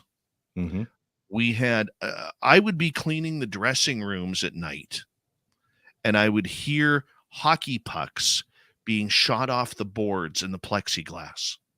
Go out there, there's nobody there. There's nobody in the building but me. And loads of stories. Loads of stories. It was like the minute you turn the lights off, it got scary in there. The bathrooms, the one bathroom, not both of them, one bathroom would always explode. And you'd clean everything up, and like a day later, there'd be shit all over the walls and everything. Like, it exploded. Jesus. And my boss at the time, my one boss, because he lived out of town, he would sometimes sleep there overnight, and it would scare him. Like, he would hear footsteps on the tiles and everything. And one day he actually asked me, he goes, "Do you ever hear strange things around here?" I'm like, "Yep, all the time." Right. And probably the scariest moment for me was I went to the bar with my friends, and I picked up a girl, and I took her back to the hockey rink because we had a couch upstairs, and because she had roommates and I still lived with my parents, so we're looking for a private area. And we finally go upstairs, and we're chatting away, smooching away, doing what kids do. And all of a sudden I hear the lock on the door open, and I jump up. Thank goodness we were still clothed. I jump up. I look out the window down below. There's no cars, but I hear the lock open from the outside. Her and I hear the door open, door close, relock, footsteps going on the tile to turn up the stairs to where we are. And her and I quietly make our way to the stairs, and nobody comes up the stairs. I'm like, "We're out of here. We're out." That kind of killed the mood. Speaking of a mood killer, remind me of that when we come back. I'll tell you kind of an interesting story that ties into what you just did Sure. regarding the Queen Mary in Long Beach, California. Oh, goodness. Not a story I tell often, so Let's go there. yeah. All right. Once again, if you're in the San Francisco area and you are looking to have some fun in a couple weeks' time, I will be at UFOCon 2023. Go to UFOCon2023.com. Get your tickets today, and you can see speakers such as Science Bob, Sev Talk, Melinda Leslie, all about the aliens.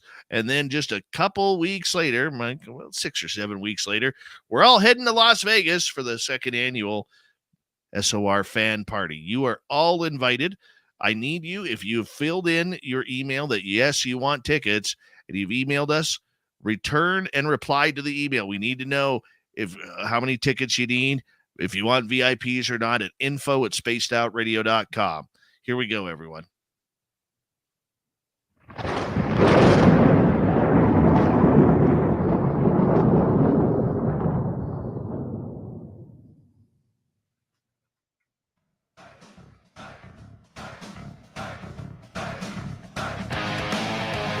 We passed the halfway point of Spaced Out Radio tonight.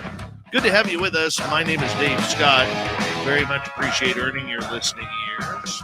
Want to remind you that if you miss most of the show or others, check out our free archives by going to youtube.com/Spaced Out Radio. Do old Davey the favor, hit that subscribe button. Our website, spacedoutradio.com. We have a plethora of features for you. Rock out to Bumblefoot, read the Newswire, check out our swag as well. Follow us on Twitter at Spaced Out Radio, Instagram at Spaced Out Radio Show, and on TikTok at Spaced Out Radio. Here we go. Once again, Dave Schrader, we have him until the top of the hour from the podcast, The Paranormal 60. Dave, thank you so much for joining us. And, during the break, you're like, ask me about this incident on the Queen Victoria. What is it? Queen Victoria? Queen Mary. Queen Mary. See, all these queens, you think me being a part of the Commonwealth, I would know this. No, right? Apparently you don't. Queen Mary is a ship that's dry docked in Long Beach, California, and it is a hotel resort now, but it is very haunted. A lot of strange activity has taken place there. And I've done these live events since I began my foray into the paranormal 18 years ago. So I go with my listeners all over, like you do, to different venues. And if you don't mind me mentioning real quickly, I've got a trip coming up to England later on this year. And not only is it a paranormal tour of getting to see some of the amazing haunted sites, we're also going to be attending a UK paranormal conference and more tour after that. I've got a weekend event that's taking place at Joliet State Prison in May. And I'll be there with Shane Pittman from the Holzer Files. We'll be investigating the Joliet State Prison in Illinois. Then in June, we're going to be visiting the Palmer House Hotel in Sauk Center, Minnesota.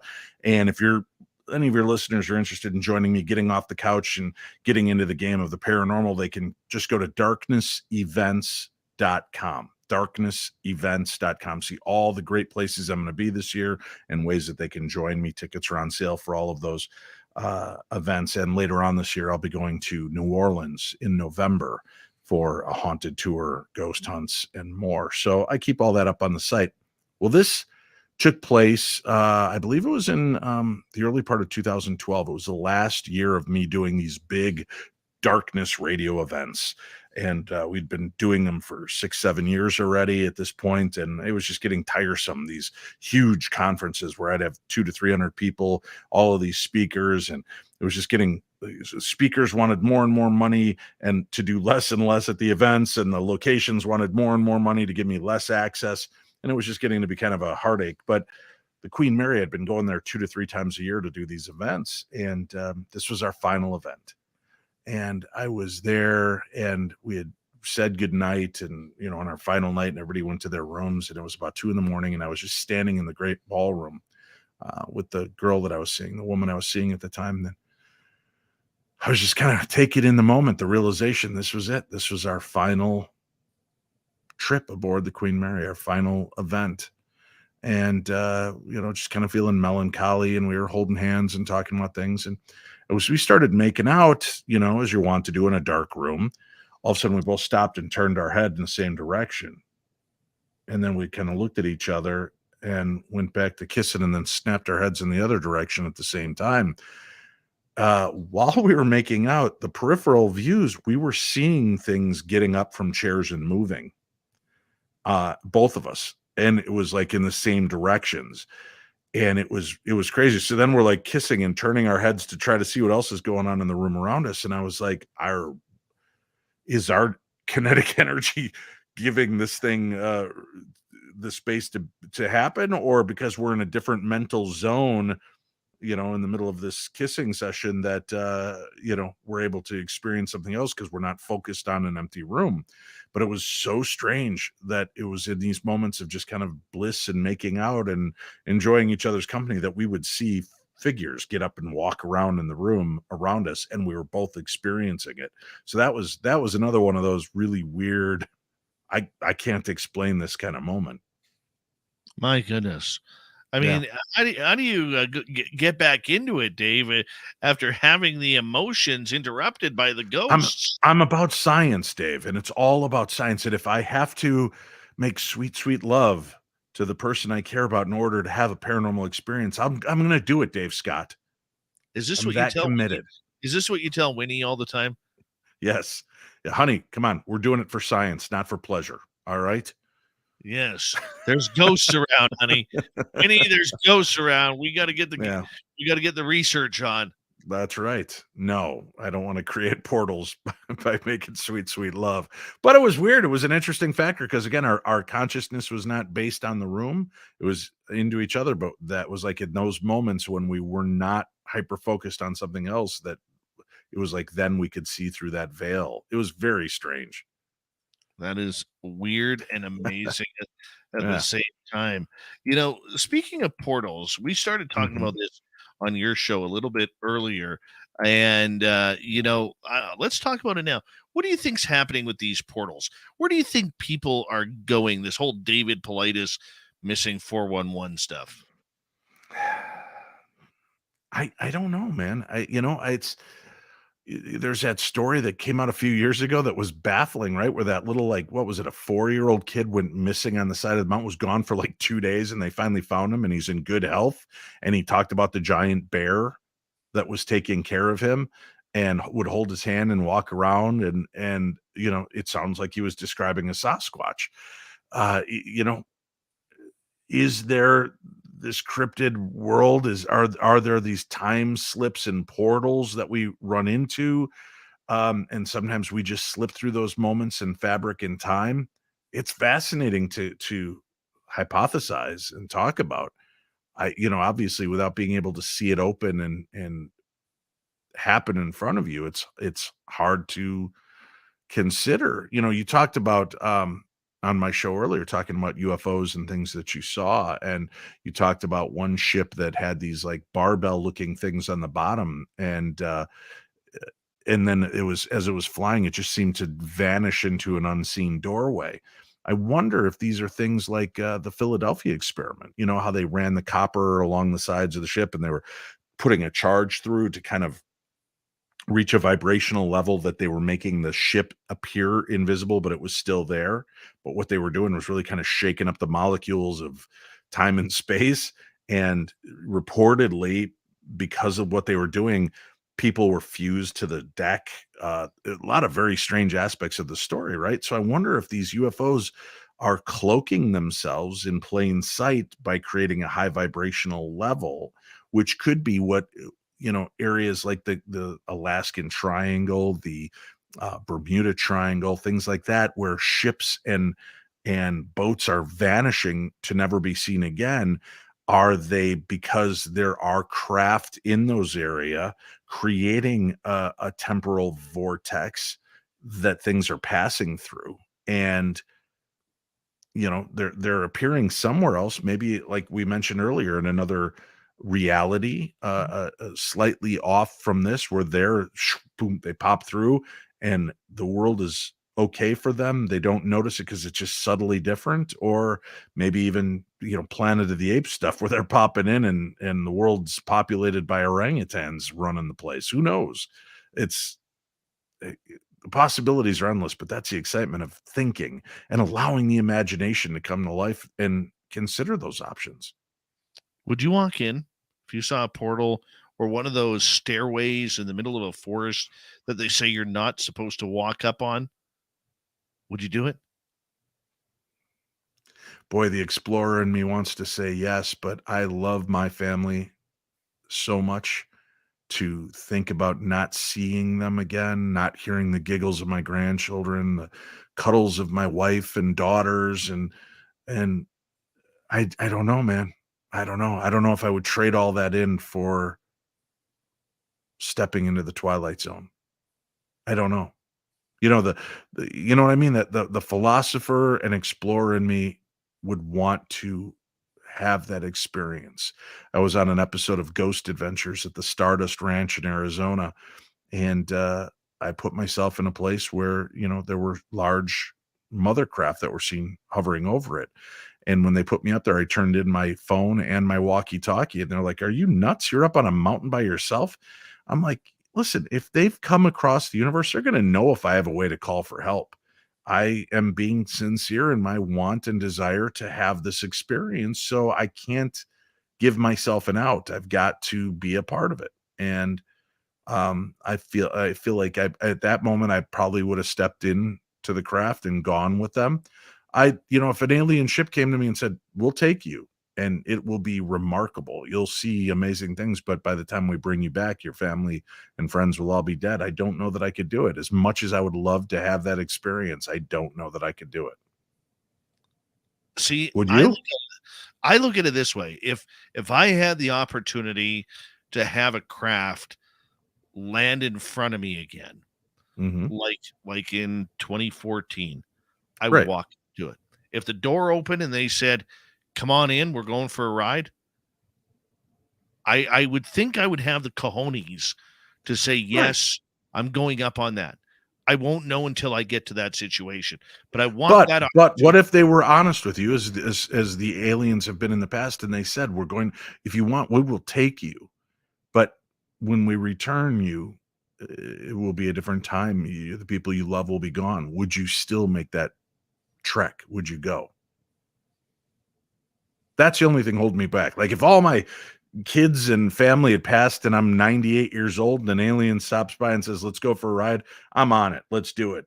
Right now, I don't know that I could, man. Really, when I'm gone too long from my family, my heart hurts, my soul hurts. I don't know that I could knowingly go unless I knew I'd be back within a week. A week I'm good with. See, Uh-huh. if it was Bigfoot and I chased him down and he killed me in the Mhm. forest because I was annoying him and he Mhm. decided to flick me in the head and cracked my skull and I died right there. Mhm. I'm looking at that one as, when I get to the gates, St. Pete's going to say, "Hey man, what happened to you?" St. Pete, you're not going to believe this, man. I died by a Sasquatch. I think that's a good death. Right. I, I do. Right. I'm Right. always fearful. That's what I tell people. I go, "Listen, what if you this is your moment and you die?" And God goes, "So how did you spend the last few moments? Cowering in a corner, terrified, or I stepped up and went into the spaceship?" Yeah, all right, good for you, buddy. Good for you for taking that chance. So I kind of feel like you're right on that, but I'm also, I don't want to be dead. I don't want to. I don't want to come back 1,000 years from now and I missed the end of the Marvel movies. I'm a fickle guy that way, Dave. Well, the one thing I do know is if a spaceship did bring me back a Mhm. 1,000 years later, I still know two things are guaranteed. Number one, my Canucks will not have won a Stanley Cup. Number two, I do get to laugh because the Toronto Maple Leafs still won't have a Stanley Cup since 1967. Mhm. Okay, so one, it's going to be bittersweet. 1,000 years, it's going to be bittersweet. But I honestly have thought about that. Would I go? Would I go? And I have to say, at this moment, as much as I love my family, my children, my home, and everything, I think I would. I think I would go just to experience something that is that incredible. You know, All right. Well, what would you do? Somebody that you love that's passed. If I could tell you without a shadow of a doubt, Dave, I can bring this person through for you. You're going to see them and you will get a half an hour to talk to them, but it will pull 5 years of your life away. Would you do it? Knowing you'd get to see that person one more time? no, No? Well, that'd no, be tough. That'd be tough. no, and I can honestly say no, because I know I'll meet him on the other side. We can have a party then, right? Just keep the beer cold. Yeah. If there ain't no beer in heaven, then I don't want to go. Isn't that how the old polka song goes? Well, for me, it's Taco Bell, but Ah. I mean, but honestly, though, Mhm. these questions we may talk about. It may sound like we're fantasizing here, but what about all those people who've gone on spaceships allegedly and never come back, or they've been taken and never returned? We've heard those stories before. Granted, they're only stories, but what if just one of them is true? Mhm. You can't deny the question. Right. See, I did a great show, and I don't mean to sound egotistical on this, but I did a fun show a number of years ago. This woman, and she does all these conspiracy videos about Michael Jackson having faked his own death. And I love a good story like the Beatles, Paul McCartney is dead story, or did Elvis fake his death? I followed that down the rabbit hole with Gail Brewer Giorgio and had a fascinating conversation. And I talked to this Pearl about Michael. And at one point, she's messaging me and she goes, because she claims he's alive and that she talks to him on the regular. And she goes, he's calling in. And I happen to look over and my call screener at the station hangs up the phone. And I go, who was that? And he goes, I don't know, some guy calling himself Peter Pan. But I told him we're not taking calls. I said, take his call. And I told her my call screener didn't know. And I told him we weren't taking calls tonight because out of respect for her, I didn't want people calling in and just berating her. I wanted to go down the rabbit hole of fun with her. And boy, if you look at the album covers and weird stuff she shares, it gets you questioning some things. And the phone rings and he nods. And I go, all right, we have our guest on the line joining us now. And this guy comes on, and Dave Scott, he was Michael Jackson. And I'm watching the chat room blow up. Half the people are, oh my God, that is Michael. The other half are like, are you insane? This is, this is heresy. How are you allowing this to happen? And I'm having this conversation and I painted him into a corner. And I said, he's like, you could call me Peter. And I'm like, I'm not going to call you Peter Pan. We know who you are. You know who you are. That's what you're calling into the show. So I do have to ask you this question, though. Your daughter, Paris, just tried to commit suicide 2 days ago. Why are you calling into a radio station talking like nothing's going on? And there's this brief pause, and then he and Pearl kind of explain that things aren't as they appear. And, she's having an issue, but she's not in a bad way. And so I have this weird kind of deal. And then they bring up other strange points to me about, I go, well, there's a man in jail for the murder of Michael Jackson. And they're like, he's not really in jail. He's in a minimum security wing that, he has a lot of freedom. And they're like, have you heard the phone call between him and Paris? Dr. Murray was leaving voicemails for Paris when she went in the hospital, and they were putting him out on the internet. And it did not sound like a guy that murdered somebody's father. He was like, Paris, your dad is proud of you. And it was very in the moment conversation, as opposed to, your father would be proud of you, or your father wouldn't want this to happen. It was very strange, but we had this great conversation and I watched the internet melt down.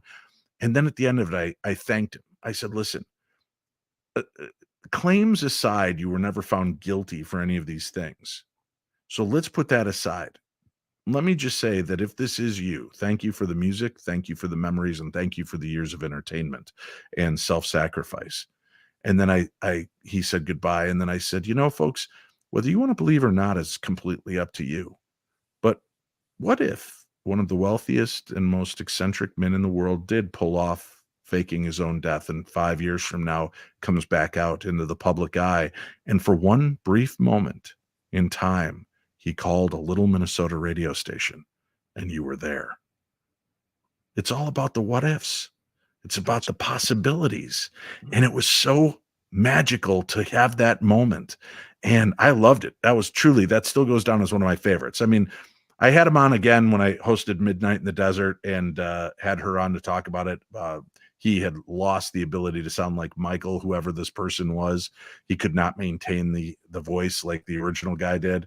And it was a severe disappointment, but it was a lesson. And but the first one still goes down as one of my all-time favorite interviews because, again, it's about the what ifs, the possibilities. I love it. Yeah. Do you ever go into your chat rooms or look at your followers of the show and I wonder if there's any famous people who listen to my show? Now, I know you got a lot of famous people outside the paranormal world. You're very good friends with professional wrestler and Fozzy frontman Chris Jericho. God bless the Canadian kid. And, you've got a number of other celebrities who have followed you. But have you ever had somebody reach out from one of your chat rooms and just say, hey, I want to chat with you, but I can't tell you who my real name is, publicly. I'll tell you privately. Have you ever had that happen? Yeah, I've had it a couple times. And I actually, another celebrity, somebody that I really love and respect, a representative of his that I know truly works with him, took me aside and he goes, hey, blah, blah, blah, wanted me to let you know that he loves your show. He listens all the time and he loves your questioning. He loves your vulnerability and willingness to go down any kind of rabbit hole with people to let the stories, because it's all about entertainment and theater of the mind and allowing people to make up their own choices. But he listens all the time. You've got his attention. And that was great for me. So knowing that there are a few people out there that you make that connection with, and then there are other people that, have been very open, I don't want to get into name dropping, but there's been a lot of them that, are friends and followers of the show and have appeared on the show multiple times. Comedian and actress Brett Butler as one of them. And We've had her, yeah. yeah. So, just, there's been some people like that I'm very proud and privileged to get a chance to chat with off the beaten path. And this career has given me the opportunity to meet three of my movie star celebrity crushes who are friends and fans of what I do as well. And man, it's just amazing. 2 minutes to go. What's it like, when Chris Jericho gets a hold of you and says, dude, I got some paranormal stuff I need to talk to you about? I love it. And I love the fact that he trusts me. And we just did our 4th cruise together, the Jericho cruise. His 5th cruise is coming up in January of 2025. And it's already 90% sold out. But I'm his paranormal contingent. And, he told me in very plain terms after this 4th cruise, he goes, you have the job as long as you want it. And that's a privilege that I don't take lightly, that he trusts me to entertain and do what I do. And he loves what I do. And the people love what I do when I'm on the ship. And so that to me is awesome. That's a real pleasure. But I love hearing their stories. Dr. Luther came on the show, and Anthony Bowens came on the show and talked about their paranormal experiences. I've talked to Cody Rhodes and many of the different wrestlers, some that want to go on record, some that just want to tell me their stories behind the scenes. And I've met musicians and comedians and actors that have told me their stories. It's great. Only if you could put them all in a book or a live radio show. I mean, because some of them just want you to be so quiet about it, But when you get that gem of a story from somebody, you're like, really? You've had the paranormal? It's awesome. We got 30 seconds with you tonight, Mr. Schrader. Our night of radio on your end and on my end is coming to an end. Tell everybody where they can find the Paranormal 60. You can find the Paranormal 60 audio podcast wherever you listen to your favorite podcasts. And do me a favor, rate and review the podcast, mine and Dave's, because that does help us get even more exposure and expand our brands. You can also find me at the Paranormal 60 YouTube channel. Come on out on the road. See these things for yourself at darknessevents.com. Dave, I'll talk to you in another 2 months on my show, and maybe we can make another visit together and do a double nighter. We'll do another double nighter. I've had so much fun tonight, Dave. Thank you for being a friend and everything that you do for the paranormal world. You're a real gem to all of us. Thank you, Dave. Thank you. Coming up next, we're going to head to the swamp. Then our resident Timbit, little Timmy Senor, will be here for the UFO report. Spaced Out Radio continues. Hour 3 next. Stay tuned.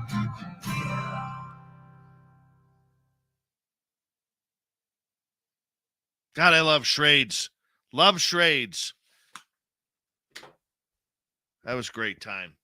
Great time. We're going to get into more aliens in a couple months on his show. I'll be right back, guys. You stay tuned. Don't leave. Don't leave. No leaving.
What a great show.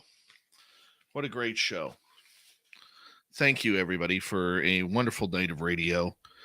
Thank you to Dave Schrader for bringing me on his show. And every couple months, we're going to do this. Dave and I are going to do a double up. and have some fun with that. So, gosh, it's cold out. It's really cold out. I'm getting tired of the cold.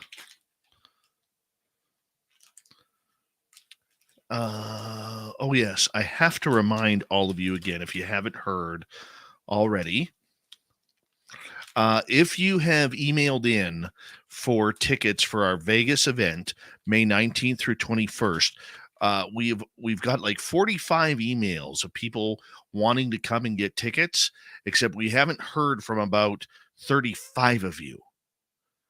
So if you have emailed into Kat at info@spacedoutradio.com for tickets, whether they are VIP or not, we need to know the VIP numbers, because sales for VIP tickets are shutting down on April 1st. And we need to know who is coming and who is not, because we got to get your swag bags ready. This is all about you guys. We got to get the swag bags ready. So if you could email us back at info@spacedoutradio.com with your tickets that, yes, you're in, yes, you're coming, we would greatly appreciate that. That helps us out quite a bit. Okay. And I know there's a number of people, even in our chat room, who haven't emailed back yet. We really appreciate it, because we got to get the numbers to figure out how much. Well, we're building the swag bags is what it comes down to.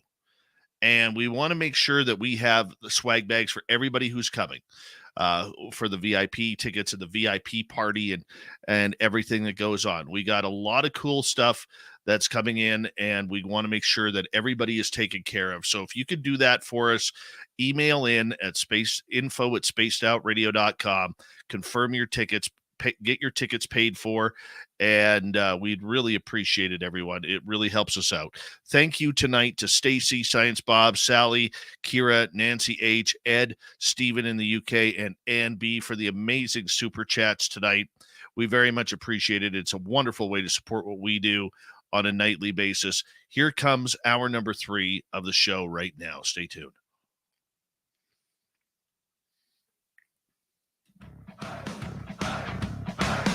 Would you like to connect with us? Head to spacedoutradio.com for all your latest show info. Now, back to Dave Scott and SOR. Third and final hour of Spaced Out Radio is now underway. My name is Dave Scott. Thank you so much for joining us. We very much appreciate earning your listening ears wherever you are on this beautiful planet we call Earth. Hello to everyone listening in on our terrestrial affiliates around North America, digitally on Odyssey Radio, TalkStream Live, and KPNL. All of our archives are free. Join us at youtube.com/Spaced Out Radio. Do old Davey the favor, hit that subscribe button. The Desert Clam has set the password for tonight in the SOR Space Travelers Club. Nepenthe. Nepenthe? Is that it? Nepenthe is your password. Use it wisely, Space Travelers, as the Clam sets a password each and every night right here on Spaced Out Radio. Our website is spacedoutradio.com. We have a plethora of features for you. Rock out to Bumblefoot, read the news wire, check out our swag as well. Follow us on Twitter at Spaced Out Radio, Instagram at Spaced Out Radio Show, and on TikTok at Spaced Out Radio. It is time once again to head to the swamp. Our resident swamp dweller is about to take us on another creepy journey. Hi, Spaced Out Radio listeners. This is Swamp Dweller. It's time for your nightly dose of spookiness on the show. If you have an interesting encounter or a spooky story that you would like to share, be sure to submit them in at swampdweller.net. You can also find our YouTube channel at youtube.com/swampdwellerreads. Now, let's chill out, relax, and together, let's enter the swamp. So I live in a city, and one night I was with a girl. We are both middle-aged in our late 30s or early 40s at the time. I am now 48 years old. One night, her and I decided to go to a cemetery as lovers do. We have been to this cemetery a couple of times previously, always at nighttime though. This cemetery is rather big and has 2 halves. Well, this night I decided to pull into the half we never went into together. I have been to this half plenty of times. I used to carry my flat-bottomed boat to the pond that butts up to the cemetery to fish. So, this night we pulled in and exit the car. The weather was rather nice. It was a nice summer night, good conditions, stars in full bloom. We are standing at the hood of the car. We had not been out there for more than 5 minutes if I had to guess. Now, it is pitch dark outside, and there is no noise at all. No bugs, no cars in the distance. It was total silence. Just her and I. It was the only sound that we could discern. As we were standing there, I was getting ready to embrace her, and out of nowhere, we hear this deep growl. Now, I know how a dog's growl sounds, and this definitely was not a dog or a coyote. There is not much wildlife in this part of the city anyhow. This growl was in my face. It was not below my belt as if it were a dog or something. I stand 6 feet tall, and this growl was face level, and it penetrated through my chest. It was very vocal and strong. It was like a warning. I felt the growl go through my upper body. Without hesitation, we both immediately jumped in the car, and yes, I immediately hit the car lights as I was jumping in. I had to see what it was, because I just knew it was not anything of normalcy. When the lights were on, there was absolutely nothing there, just an empty cemetery. I could not believe what I was looking at. Something was literally eye level with me and gave me a warning of some sort, and then it just disappeared. It happened so fast, and how could it just be gone like that? Once in the car, I asked her what she thought about it. She said that she did not know, but that growl went through my entire body, and that she wanted to leave. Since that experience, I have not gone back in there, not even to fish. To this day, I still wonder what the hell that was. I don't think it was any sort of wildlife. Well, I hope this is a good story and makes your list. Either way, I will never forget this night. And that's why we love the Swamp Dweller around here, taking us on a creepy journey each and every night, Monday through Friday, to kick off hour number 3.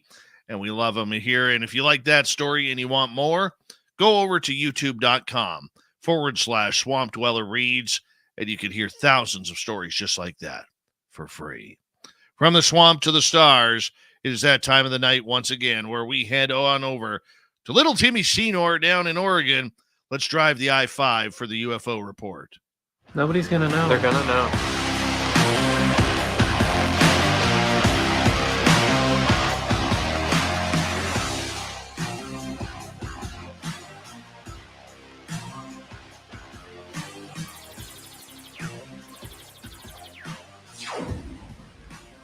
It's always a good time to have Tim Senor here, the Timinator, the Timbit, Timmy, whatever you want to call him. We love him around here. That's a nice shirt you're wearing tonight, Tim. I'm not going to lie. That is a nice shirt. It's not for everyone. You either love it or hate it. You know, it's been called a bowling shirt here and there, I think, by friends and family. But, you know, bowlers are athletes. So. Who do you think you are? I am. Remember that? Pete Weber? Right. Who do you think you are? I am. Most powerful bowling quote that doesn't make sense ever. Right. It leaves you wondering, what does that mean? But yeah, have your tailor call my tailor. We'll see if we can get you one of these babies. I need one. Mm-hmm. I better hit up my fashionista, Kira, to see if she will approve of Dave getting a shirt like that. It's pretty wicked. It is a nice shirt. It's a very nice shirt. It's not for everyone, though. Yeah. It's only not for everyone if you can't find the size. Or astigmatism. Right? Lots of UFO news coming up here, going on here. And Ross Coulthart, journalist extraordinaire from Australia, who has been all over this UFO topic regarding disclosure, regarding everything that's kind of going on with it. He was on a Twitter space earlier, and he had some pretty profound comments of things that you and I had been talking about, along with Random Guy, recently about UFOs and whether or not they're being hidden in plain sight. Take us down this road. Yeah, it was earlier today. Ross Coldhart was openly discussing his opinions and perhaps giving his opinion based on some of his knowledge and research. And within that discussion, he did come out and say that he suspects that whistleblowers are revealing to Congress currently that there is an existence of a legacy UFO program and non-human intelligence.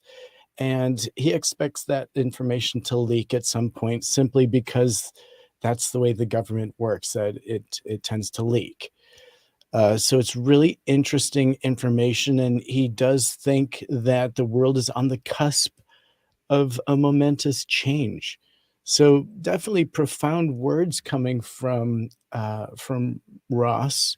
But what do you consider he means by this momentous change? Is that the understanding of an alien presence here?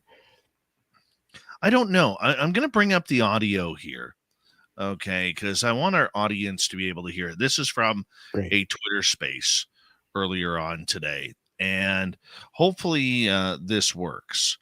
And because I'm always unsure about this kind of stuff when we do it, so hopefully it works, and we can kind of get this going here. I can tell you there are people other than Lou Elizondo who are coming forward, who are giving evidence both to ARO and the Congress, and there are others lining up who have far more to tell than Elizondo. I really can tell you there is room for optimism here. We are looking at, I think, quite astonishing revelations coming out in the Congress. And yes, I appreciate most of them are being made in secure SCIFs, secure compartmentalized information facilities where secrets aren't meant to leak. But as we all know, the Congress does leak and will leak. And I think, if, for example, the existence of a legacy program or a non-human intelligence is revealed to Congress, as I suspect it is, it will come out. And I do think that the world is on the cusp of momentous change. I really do. And I'm loving it. It's fantastic because I'm speaking to some of the people who are either weighing giving evidence or have given evidence. And boy, if they've told the Congress what they've told me, it's mind-blowing. Mind-blowing. Now, I know you're very pro-whistleblower on this, and I have kind of been more skeptical about all of this. But when you hear that comment from Ross, what are your first thoughts, Tim? Oh, well, quite honestly, I listened to the entire recording, and within that, he does say that he suspects that some of these whistleblowers are scientists. And so that leads me down the road that I could guess that perhaps one of those whistleblowers was, per se, Gary Nolan, hypothetically. And so we know the story that Gary Nolan talks about. And so that would be pretty mind-blowing if that was the kind of information being passed on to Congress. Gary Nolan claims to be an experiencer of the phenomena as well, which is what has him, well, it's kind of motivated him to become one of the top scientists, not only in this field, but at Stanford University, a very prestigious school down in California as well. I mean, one of the things that I took from it was it almost seems that there is this hidden group of people who are in the know.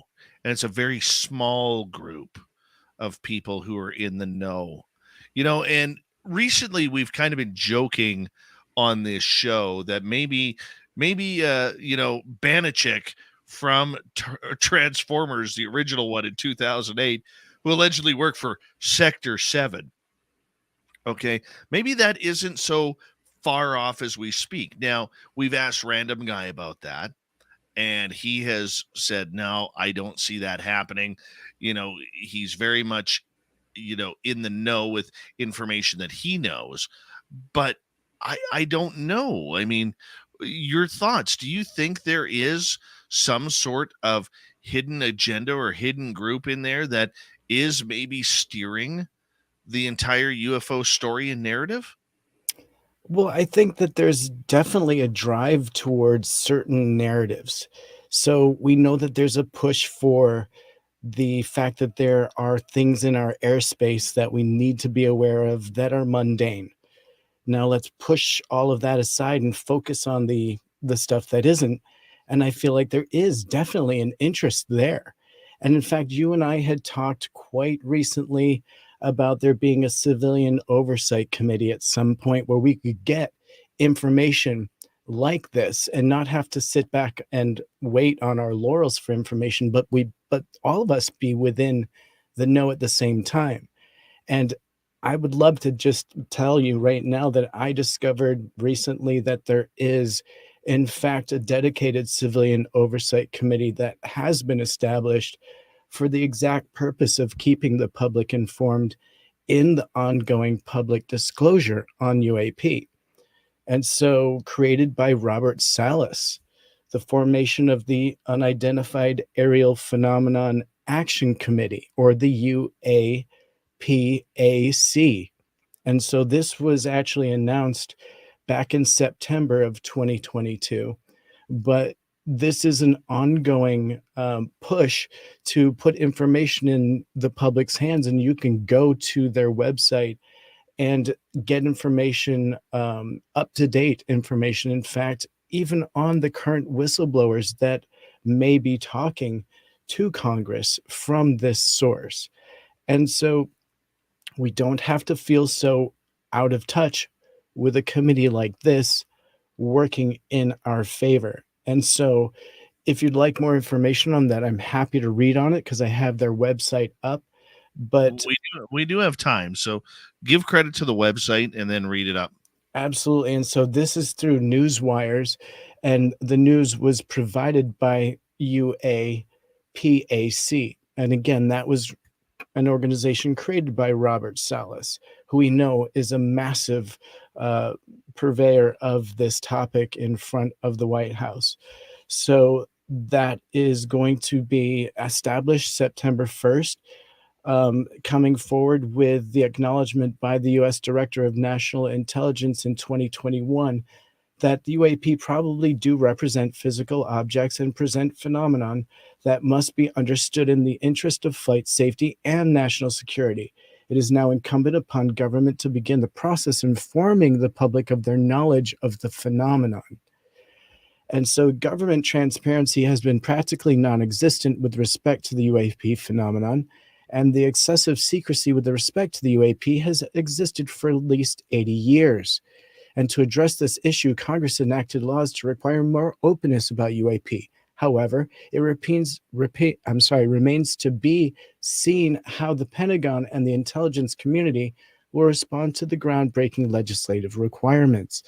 And so, in consideration of the fact that governments are slow to act, politicians are generally not qualified to assimilate the technical scope of such a phenomenon in a dedicated and timely manner, and that discovery and disclosure are subject to political influences.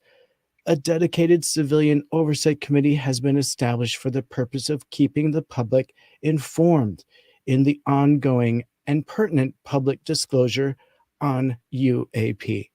And so the UAPAC will advocate for greater openness, engage in review of the activities of the congressional UAP oversight committees, offer support to those who help advance the study of UAP, and take steps that ensure a fair and impartial review of the UAP itself. And so the mission statement of the UAPAC is to provide information to the public about disclosure activities of our government and its elected and appointed officials regarding the UAP and challenges that disclosure represents to the peoples of the world.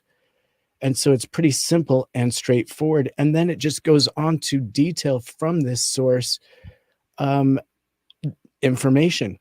So such as the UAPAC calls for open congressional hearings on the UAP phenomenon, and the All Anomaly Resolution Office, or ARROW, receives testimony of interference by UAP with nuclear missiles.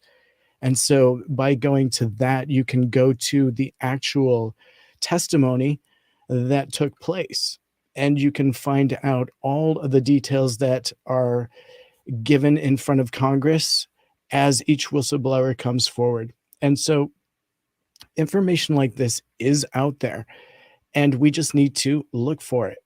It's going to be one of these things that we are going to start seeing a lot more of, though. And again, with this inference from Ross Coldhart, we can definitely see that some of the players in the UAP world are definitely stepping up to the plate and going before Congress. And so we're just going to have to dig to find out who those people are. One question I do have is, we got about 4.5 minutes. With all of these so-called whistleblowers that are coming forward and giving their testimony in private quarters, what is wrong with doing this publicly? I have a beef with that. I don't understand where, the U.S. government, or any government in general, it's not just the U.S. government who does this, but any government in general will have private quarters meetings like this. Yet when Twitter or Facebook or any of the other monster social media pages where they were caught censoring people are put right in front of the cameras, getting questions grilled by them, by the politicians, in regards to, getting answers. Why are we not allowed to have the answers when it comes to this subject? And don't give me, and I'm not saying this to you, Tim, I'm saying this in general. Don't give me the national security rhetoric.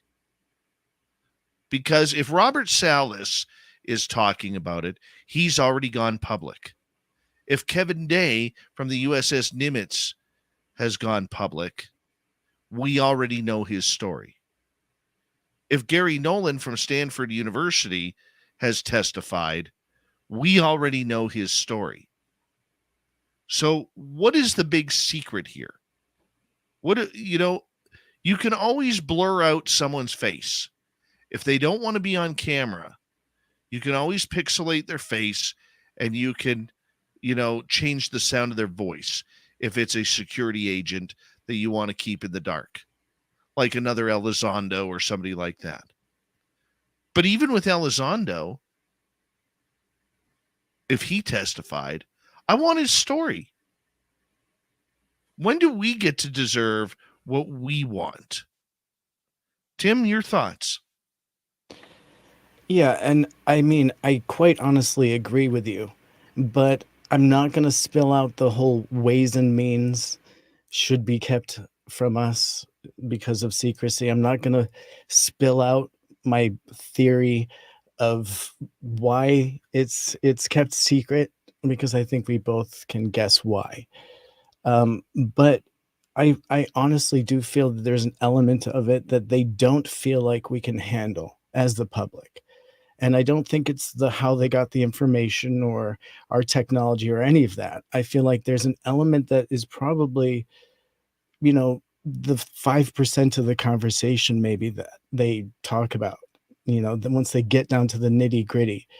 And I would consider that the part that they don't want the public to know, that may be that ET reality that they don't want to talk about, because they aren't really even prepared to react to it yet.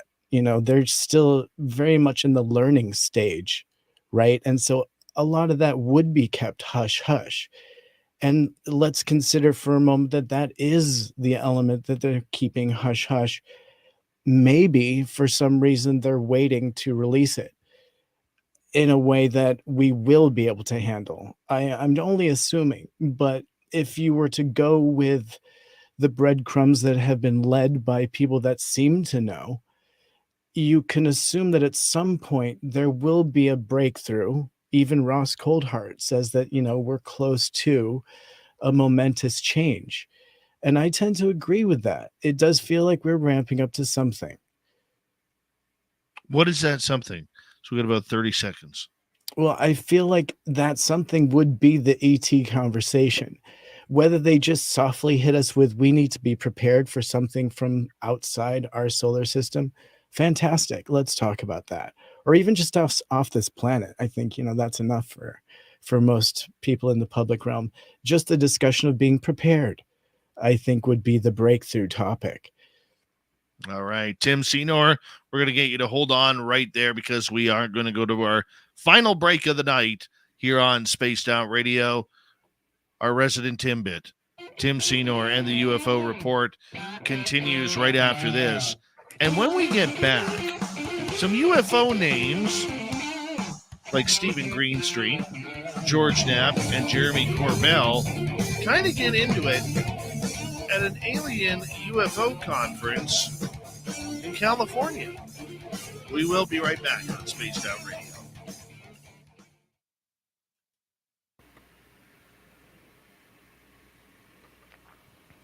All right, we're clear.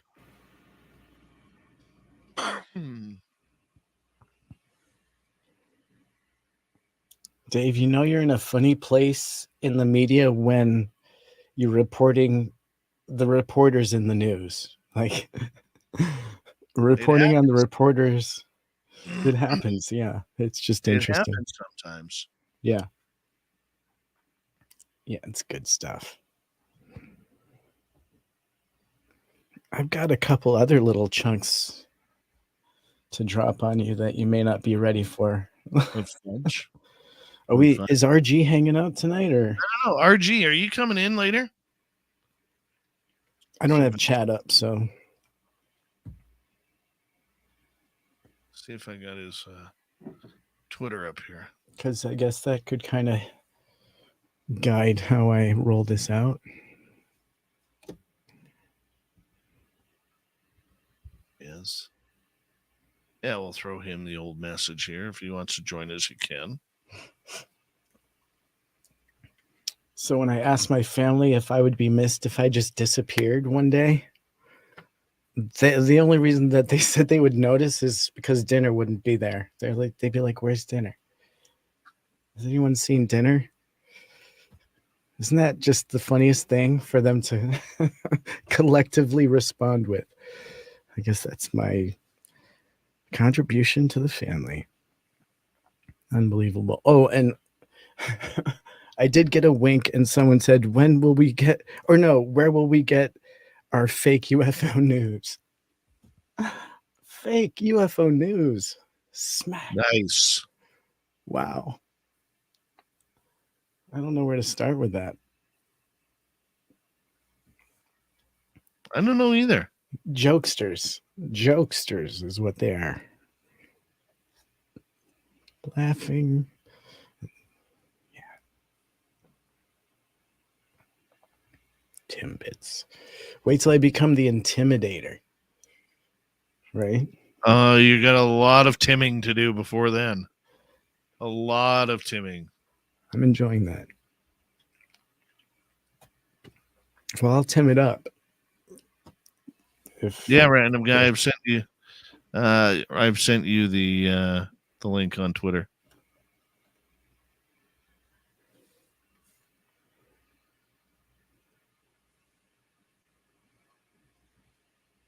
It's Random Monday, guy. Random Monday. You never know what you're going to get with that guy. Will it be wig? Will it be shirt? Maybe. You looking forward to Las Vegas there, Timmy? Yeah, is it coming up soon? I'm already booked in. Is it soon? 2 months. Just over 2 months. 2 months. Okay, I got time. All right. Got to make a Vegas pile in a shoebox. Money to burn, right? Mm-hmm. You can't go to Vegas looking to win. You just can't. You just got to look at this fun. No, you'll just wait for me to go to sleep again. That was just timing. I was trying to get rid of what I had left in my pockets. I had some tickets and 500 bones. immediately he was walking. I don't even know if you were in the elevator at the time. If you looked right, you might have seen me with a crazy look on my face. But I didn't want to tell you the whole time. I didn't tell you, did I? Until later. Unbelievable. You told me the next morning when we went for breakfast. There we go. Yeah. It's good smelling stuff here. What are you spraying? It's called Black Moon Aromatherapy Mist. And it smells like a Black Moon. Smells like an orange. What is it? It's a blend of citrus, vanilla, black pepper, uplift, and inspire. Yeah. Wow, dude, it's just a. You seem like a beard oil guy. Do you I am oil a that beard thing? I can oil it right now. You oil your beard? You have to. Do you? I mean, I've heard of it. You just If drop you had a mustache, would you twirl it? You just drop a little bit in your hand like that, Okay. and then He's you. got beard oil, y'all. Just. And is there what is the element to that? Is that a spicy thing? No, but it's time to go on the air, so you got to keep quiet. Here we go.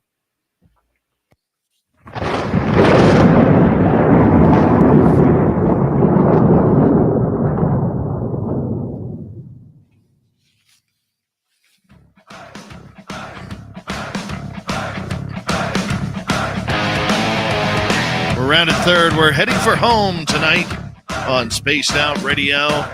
My name is Dave Scott. Very much appreciate earning your listening ears. A reminder to all of you that if you've missed most of this show or others, check out our free archives by going to youtube.com/Spaced Out Radio. Do old Davey the favor, hit that subscribe button. Our website, spacedoutradio.com. We have a plethora of features for you. Rock out to Bumblefoot, read the news wire, check out our swag as well.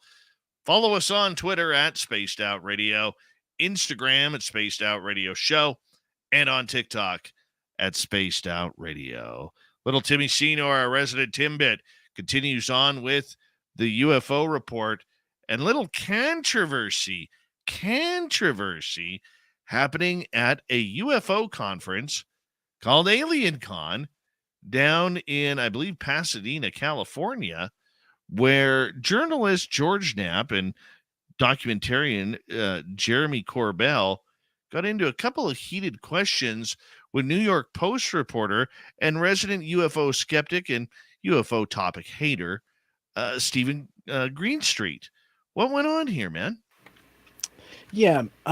So I'll just give you a breakdown because Stephen Greenstreet went ahead and tweeted the whole situation that took place at the event. And so I'm just going to give this to you as the tweet reads. And so in part one of the tweet, Stephen Greenstreet says, I had the opportunity to ask questions during the Q&A panel with George Knapp and Jeremy Corbell at Alien Con. And at that moment, Stephen Greenstreet with the Greenstreet asked, he says, Stephen Greenstreet with the New York Post, I have a few questions for you. And he says, George is laughing. I have a few questions for you, but I'll ask the one that I'm personally curious about your insight. So the briefing slides that Dre Stratton produced with the green triangles, those have been demonstrated pretty clearly to be out of focus stars. And then Jeremy interrupts here and says, hold on. You can ask a question, but let's make sure, because you're holding a microphone right now, your opinion publicly right here is that those have been demonstrated to be out of focus stars. That's your opinion, just to make sure we get that straight. So now continue with your question. And then Greenstreet continues and says, okay. And even Travis Taylor has come out and said that he believes that these are out of focus stars. My question why so much restraint in star explanation? What do you have that makes you say, no, the star's explanation doesn't make sense? And something like flying pyramids makes more sense than out of focus stars. And so George Knapp decides to answer the question and says, you'll hear it this afternoon from Jay Stratton. There's a lot more information that was available behind the scenes than was made public. And I know that Mr. Bray, during the public hearing, showed a video of something that was bokeh on the East Coast and that proved what was seen on the West Coast was the same thing. There's a rangefinder. They shot that off the deck of that ship. Whatever that object was that was closest was 700 feet off the deck of the ship. If it had been bokeh, as it was explained to me by the guys who studied it and prepared that report, you know, the 3 PhDs, the optical physicists that analyzed that stuff, and they figured out that if bokeh was the explanation, it would be the stars that look like pyramids, not the object that was close to the ship. But, you know, I'm not an expert on that stuff. I do listen to people who are experts as opposed to people online who do their own analysis from home. And they have a lot more information than what was made public. And, you know, I wish I had access to it all. Corbell chimes in and says, it sounds like you know it's funny the way you premise things before you ask the question. All the premises up that question are really interesting to me. So the thing is this, you're saying that I have an opinion on something. Well, you clearly have not been listening to anything that I've said since we released those images, but that's okay. My wife claims I have selective hearing, which I think might be true, but we can talk about it. Green Street asks, you said these were pyramids just yesterday. Corbell says, I think what we should do is we should have people talk for themselves. So I think Travis Taylor should talk for himself. I think Jay Stratton should talk for himself. But when you ask somebody what do they have their opinion on, or but your premise with all that stuff, the reason I have an opinion is because maybe I have spent a lot of time understanding it on a deeper level. And maybe, just maybe, that's not an isolated thing. And just maybe that's a much bigger part of the thing that occurred. But I think the distinguishing thing is that in Jay's slide, the triangles from an angle of observation, yet pyramid in shape, and other documents, let's hear what Jay has to say. Knapp says, tell you what, this afternoon, I'm going to be talking to Jay and Travis, and I plan to ask them about it, and I'm happy to expand on that. And then Green Street says, thank you, Jeremy. So you believe that those are not stars in the slide, but flying pyramids. You personally believe that. And this is when the alien con security breaks in. So he breaks in and says, you only get one question. And Corbell says, so you want some quote that you can take out of context and put in some magazine or what? And then that's just part one. Part two starts out with Green Street saying, I was just curious what you thought. Alien Con security breaks in again. You only get one question. I love that this is included. Corbell says, so basically, here's the deal. If you want to know what I think, you should just go and look at everything that what I've said about it. I'm convinced that what you're seeing there's a shape to what it is. It's representative of what you're seeing. But the thing is, let's say I'm wrong. Right. Let's find out. Let's go deeper. Let's go into this information together. Because again, I'm not hanging my hat on a single image produced by our military. That's their job. What I do is put it out and report on what they reported. But I don't think that this is the time or place to be dealing with it with this much energy. And then Knapp says, and I think we reported on it and I think we reported it based on what they said. So what we are saying is they said from the angle of observation that it appeared to be pyramids. Green Street says, thank you guys. And then that was it. The crowd was probably dead silent with their jaws on their laps. Wow. We know there's no love lost between George Knapp, Jeremy Corbell, and their team, and skeptics like Mick West or New York Post Stephen Greenstreet. You know, I have my own opinions on this, where I think there is a real divisiveness within the UFO community that starts with people like Greenstreet and West, who are out there not to be debunkers, but out there to try and shame people for giving this topic a little bit more credence than maybe they feel it should.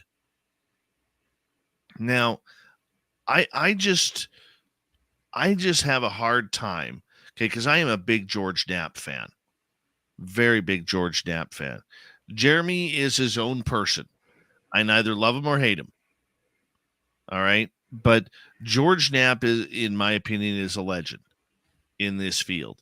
He has won multiple journalism awards, and for people, even some who are not journalists, to say that he's breaking some sort of code or pact or anything, he still hasn't been fired from KLAS TV in Las Vegas. And he's been there over 42 years. So the idea that, you know, a lot of people will say, well, tenure means nothing. Well, his sources have given him a lot of information. That's him doing his job. I don't expect the public to fully understand or comprehend that. But as a journalist, you have to have your sources. And George has dug in long enough where his sources trust him. You know, but the idea behind it that Greenstreet just, in his own quote, wouldn't get off the hook, even though they said Travis Taylor from Skinwalker Ranch Television and one of the top scientists in the United States when it comes to UFOs, give him time to answer the question. Don't just throw it out there, another question out there, if you know they've already stated to you that they'll line something up with Travis Taylor. But on the flip side, I get a little upset, Tim, because we've seen Brandon Fugel, who is a fan of ours, the owner of Skinwalker Ranch. I've asked him if I could go on Skinwalker Ranch. I got to know. But he'll bring on somebody like Stephen Greenstreet, who doesn't even believe the phenomena exists, let alone to try and experience the phenomena. We've seen this happen with other people in the field. Oh, you're a big time skeptic? Well, come with me. Let's try and figure this out together. Whereas in the meantime, other people kind of get screwed out of an opportunity.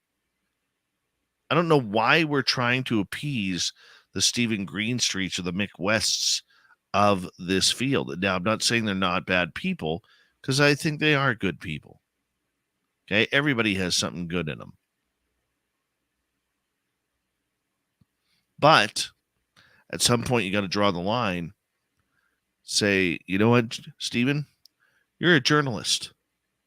Your opinion doesn't matter. Why? Because you're a journalist. Call it down the middle. Tim, your thoughts? Yeah, and I understand exactly what you're saying, but this is such a tantalizing topic that you got to know when you're being fed the truth or a lie. And the fact of the matter is, Skinwalker Ranch is incredibly tantalizing, and it's even attracted Stephen Greenstreet himself. He has gone there to see if he could experience something of the phenomenon. And I think that's great, because it may help him find his own personal journey. But when it comes to reporting on this, you're absolutely right that you have to stay right down the middle on things, and you can't draw your conclusion before you've already asked a question, especially in this case.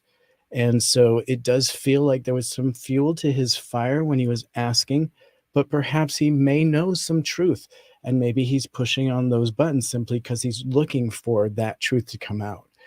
Now, again, I'm not saying that there's anything to be reported on here other than the fact that this took place. I don't pick sides.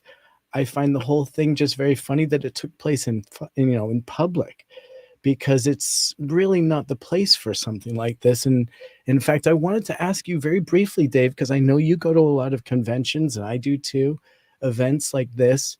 Do you feel like using conventions are places for political agendas typically, for manipulating beliefs and consciousness for political agendas? It's been said that conventions are geared towards UFO nuts. Now, that's not me, that's a quote, that are seen as easily manipulated by pseudoscience, and that potentially CIA operatives consider Yes. infiltrating the UFO community via podcasts and and political positions. Well, we got random guy. Right. We got random guy. You know. I No, guess I but never thought of that, but who quoted that? oh, it would have been one of the websites that I was researching for tonight. I can find out. Here's the problem with that quote. Yeah. The likelihood of that person going to a UFO conference is probably slim to none. Okay. Right. And I hate it when people like this use their power of authority to give an op-ed piece to absolutely slam a community they know nothing about. Right. All right.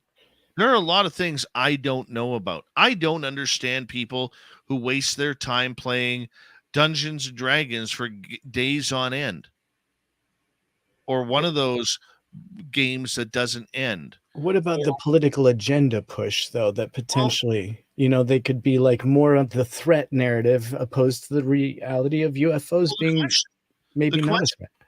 Okay, so the question is, if you took somebody like Mick West, or you took another skeptic like Stephen Greenstreet, okay, my question to you is this. If you hate this community so much, and you don't believe this community so much, why are you wasting your time inside the community? Are you doing it for fun? Are you doing it to make fun of people? Okay, you've already stated you don't believe it. Okay, so what are you doing here? I know if I don't like something, I don't do it. I hate soccer. I'm not about to go to a soccer match to appease anybody, to watch the hooliganism and try and cry my eyes out when watching parents actually allow their children to play such a hideous game. I'm not going to put myself in that position because I know what I'll do. I'll make fun of people. So why are they feeling that they have to be the anti-UFO deities that are and yes, Stargazer in the chat room. Yes, I do like curling. It's good sport. Can I follow up very briefly with Mick West's comment from Alien Con? And this is why I was kind of getting geared towards this, because what he took from his listening to Jay Stratton speak was one interesting nugget, and this is the quote from Twitter. One interesting nugget from Alien Con was former UAPTF head Jay Stratton confirming what I've long suspected, that the upgrade to the F-18 nose radar around the 2014 made them highly sensitive. And so the pilots, like he speaks on someone here, were reporting balloons in many cases. And so what he's saying is that with that upgrade, a lot of the reports they were getting on UAP were balloons. And he felt that Jay Stratton's speech at the convention supported his theory on that. And so we can kind of see how it's being polarized a little bit. Someone can take something that Jay Stratton said and use it in the exact opposite way, fueling the fact that this may not be that, and it's something that we need to, you know what I mean? I know what you're saying. Okay. And I think Mick West is a little bit more open than what he wants to be. He just wants to be highly critical to make sure in his mind that the information that comes out is 100% legit. Fact. Okay. But he's also the kind of guy who is you could have an alien standing right in front of him and he's going to call it bokeh. Like there just never seems to be pleasing them. I'm all for skepticism. You have to be skeptical, especially around this subject. You do. But you know what? Not everybody is trying to throw a wrench at this. People wouldn't waste this much time, Tim, in bringing out videos and releasing videos and doing all of this stuff just to screw not only with the UFO public, which is a very fringe minority of society, but the rest of the world as well. Right. Well, there must be, yeah. And hold on. One other thing I want to bring up about Mick West. Okay. This man is a video game expert. He made his millions through video games, especially Tony Hawk's skateboarding. How does that make him a UFO expert? He's never seen a UFO. He's never experienced a UFO. And he walks in to our community and starts ripping everything apart that we don't know what we're talking about, treating many people in this community like they're stupid. Whether that's his goal or his intention, I don't know. I've only interviewed the man once. I would interview him again. But it really keys on me wondering, who do people like him and Stephen Greenstreet work for? Are they on another payroll that maybe we should know about? Because they're sure wasting a lot of time and energy and money going to places about a subject they don't believe in. I think it's important to have a hard-nosed analytical approach to everything. And I have to admit that there's been times when Mick West has come up with a result quicker than I have. There's been times that I've had a hunch and it's come up to be something that he eventually came up with. There's been times when he comes up with stuff that I totally disagree with. But I think it's simply because I come from a much more passive place. Like, I don't think every case can be explained. So I have that gray box wide open, and I feel like he doesn't have a gray box. No matter what that case is, there's going to be an explanation, even if he has to kind of force it, perhaps. That's just me saying. But I feel like we have to have these people that hard-nose this stuff at some point. And I feel like Stephen Greenstreet is looking for the truth, and he'd love to report on it, but he would at the same rate love to report a UFO. And on that note, you got the final word on that tonight, Tim. You beat me out on it. You wasted the clock, so I couldn't respond. Good job for you. We got Mr. Ron Bumblefoot Thal rocking in the background with Little Brother is Watching. Bumblefoot is the official music of Spaced Out Radio, rocking us in and out of every single show. Get your horns up for the guitar god himself. Special thanks to everybody listening in at home, at work, in your cars, wherever you may be. Thank you to everyone in our chat rooms tonight. YouTube, Twitch, LGAP, Facebook, Spreaker, LinkedIn, the Space Travelers Club, and on Twitter at hashtag Spaced Out Radio. I know you're out there somewhere. Remember, this show is copyright by Spaced Out Radio and SOR Media Ventures Limited. Thank you so much for choosing to share your evening with us, because together, my friends, we're watching. We own the night. Mr. Bumblefoot, we need a favor. We need you to take us home.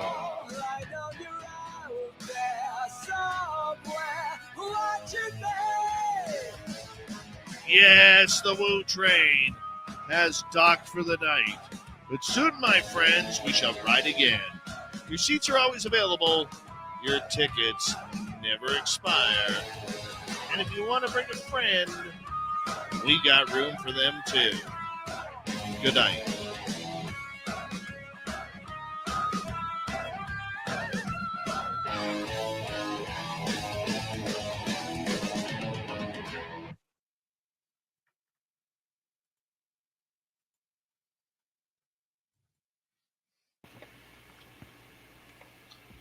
Hello, Random, my old friend. Hey, I got a surprise for Tim. You ready? got a new sex toy for Tim. Whoa. I had to Oh, outshirt you, bro. You wore your work shirt. I'm outshirting you right now. I was literally laying in bed, and I got to put this on. You have nothing on below that, do you? Absolutely nothing. Socks. Just OnlyFans. OnlyFans.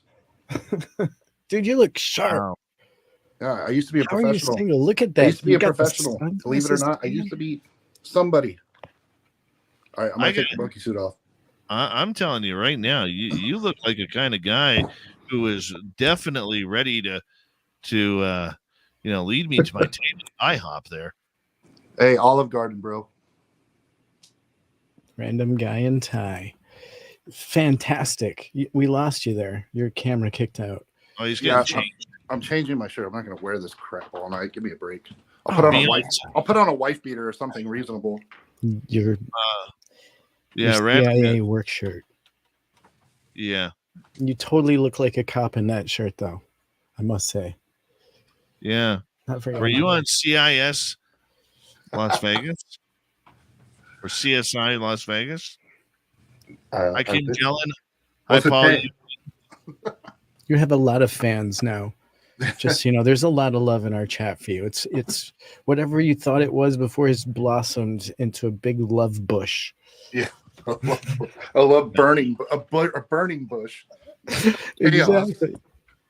We're gonna make a spaced out radio trek next year. Bring everybody, or this year, whatever. Let's just bring everybody to Burning Man. Contact in the desert. Yeah. No, it'll be our desert. It'll be random, guys. Contact in the desert.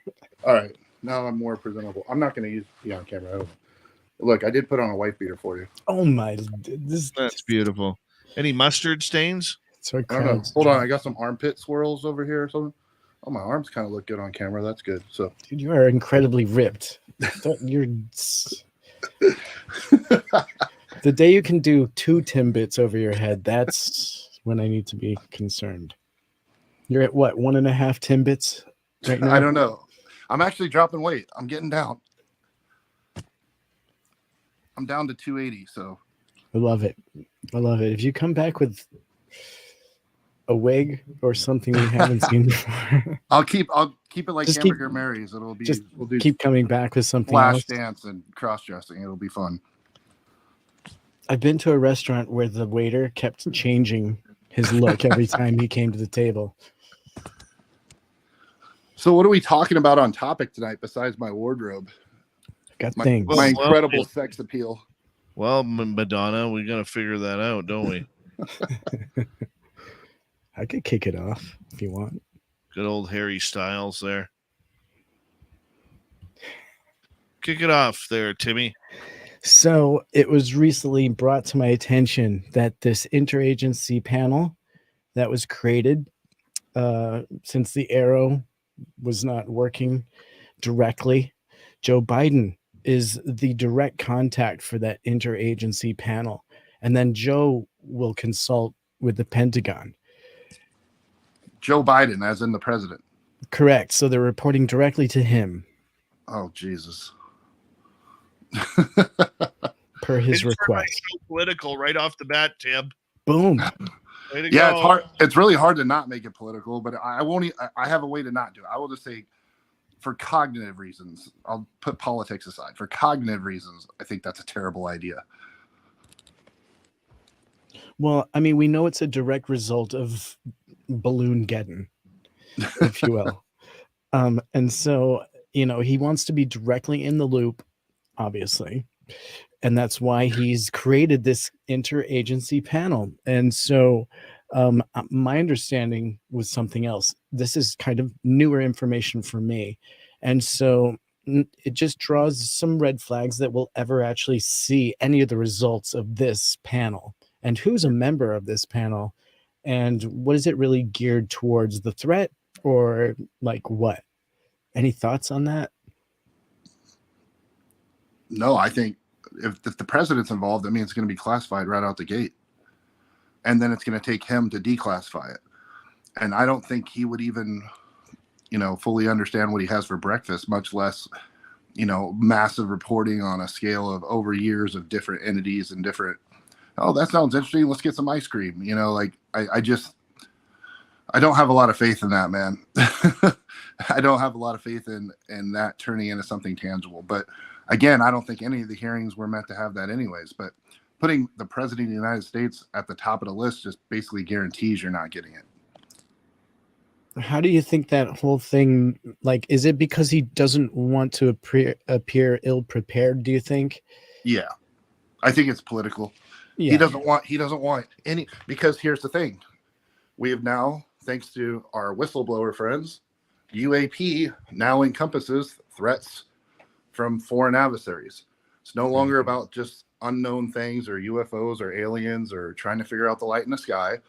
They've now associated it as a credible threat, meaning that if the president is sleeping on that, or his politics or his administration, they're going to have a political penalty that will be used against them from the other side, saying you're not on top of it, which forces them to inject themselves into things like this, which I'm sure he could give a crap less about. Cool. Did you have anything to add before we totally shift, Dave? Not on that topic. Let You're me into ask. edit. You're into edit. I do have some questions here for Rando. Cool. Okay, Rando. There's always speculation about people who are ultra skeptical in this field. Okay, now I believe that there does need to be a sport of not sport. Sorry, I'm tired.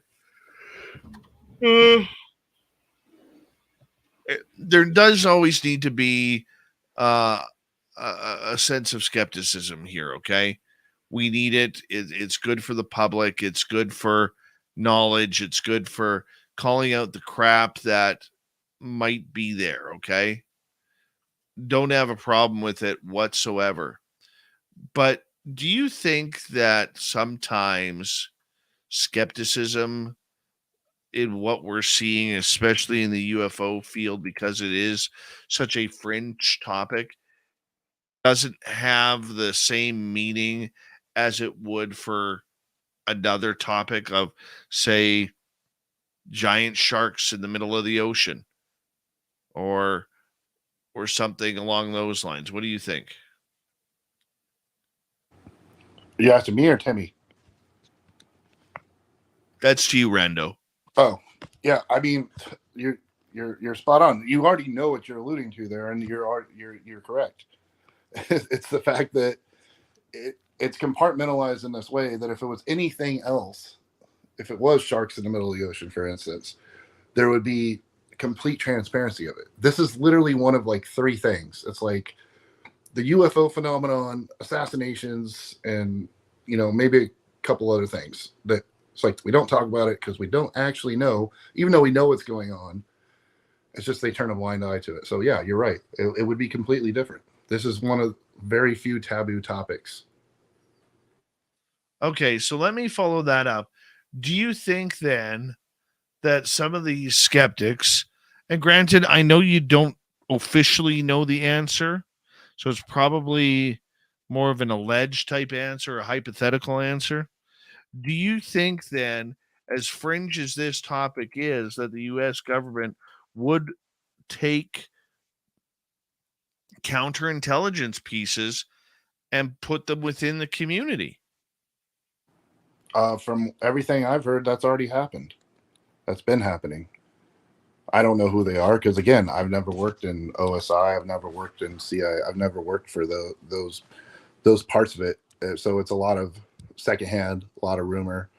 but it's more intelligent rumor than going online in a chat room. And the irony here is I used to think of myself as a quasi believer or kind of middle of the road dude with this stuff. Like, I'm like, okay, I'm open to whatever happens. I'm open to new information. And then I came here and I'm like, oh, I guess I'm super skeptical because I had no idea how deep the ocean goes. I thought I was open-minded. I'm like, okay, a lot of other people are really skeptical because I've been accused of believing in too much stuff. So that's ironic that now I'm the skeptical one. Right. Go ahead, Timmy.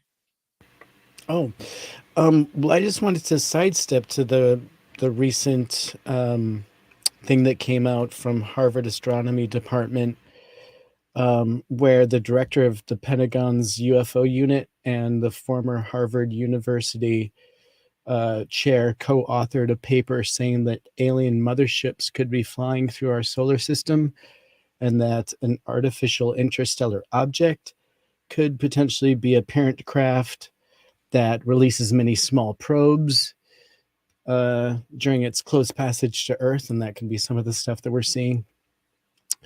Do you feel that them talking like this in a serious paper is helpful when within the paper you know that they just decipher things and show how impossible it would be with what we understand as the physics that we understand?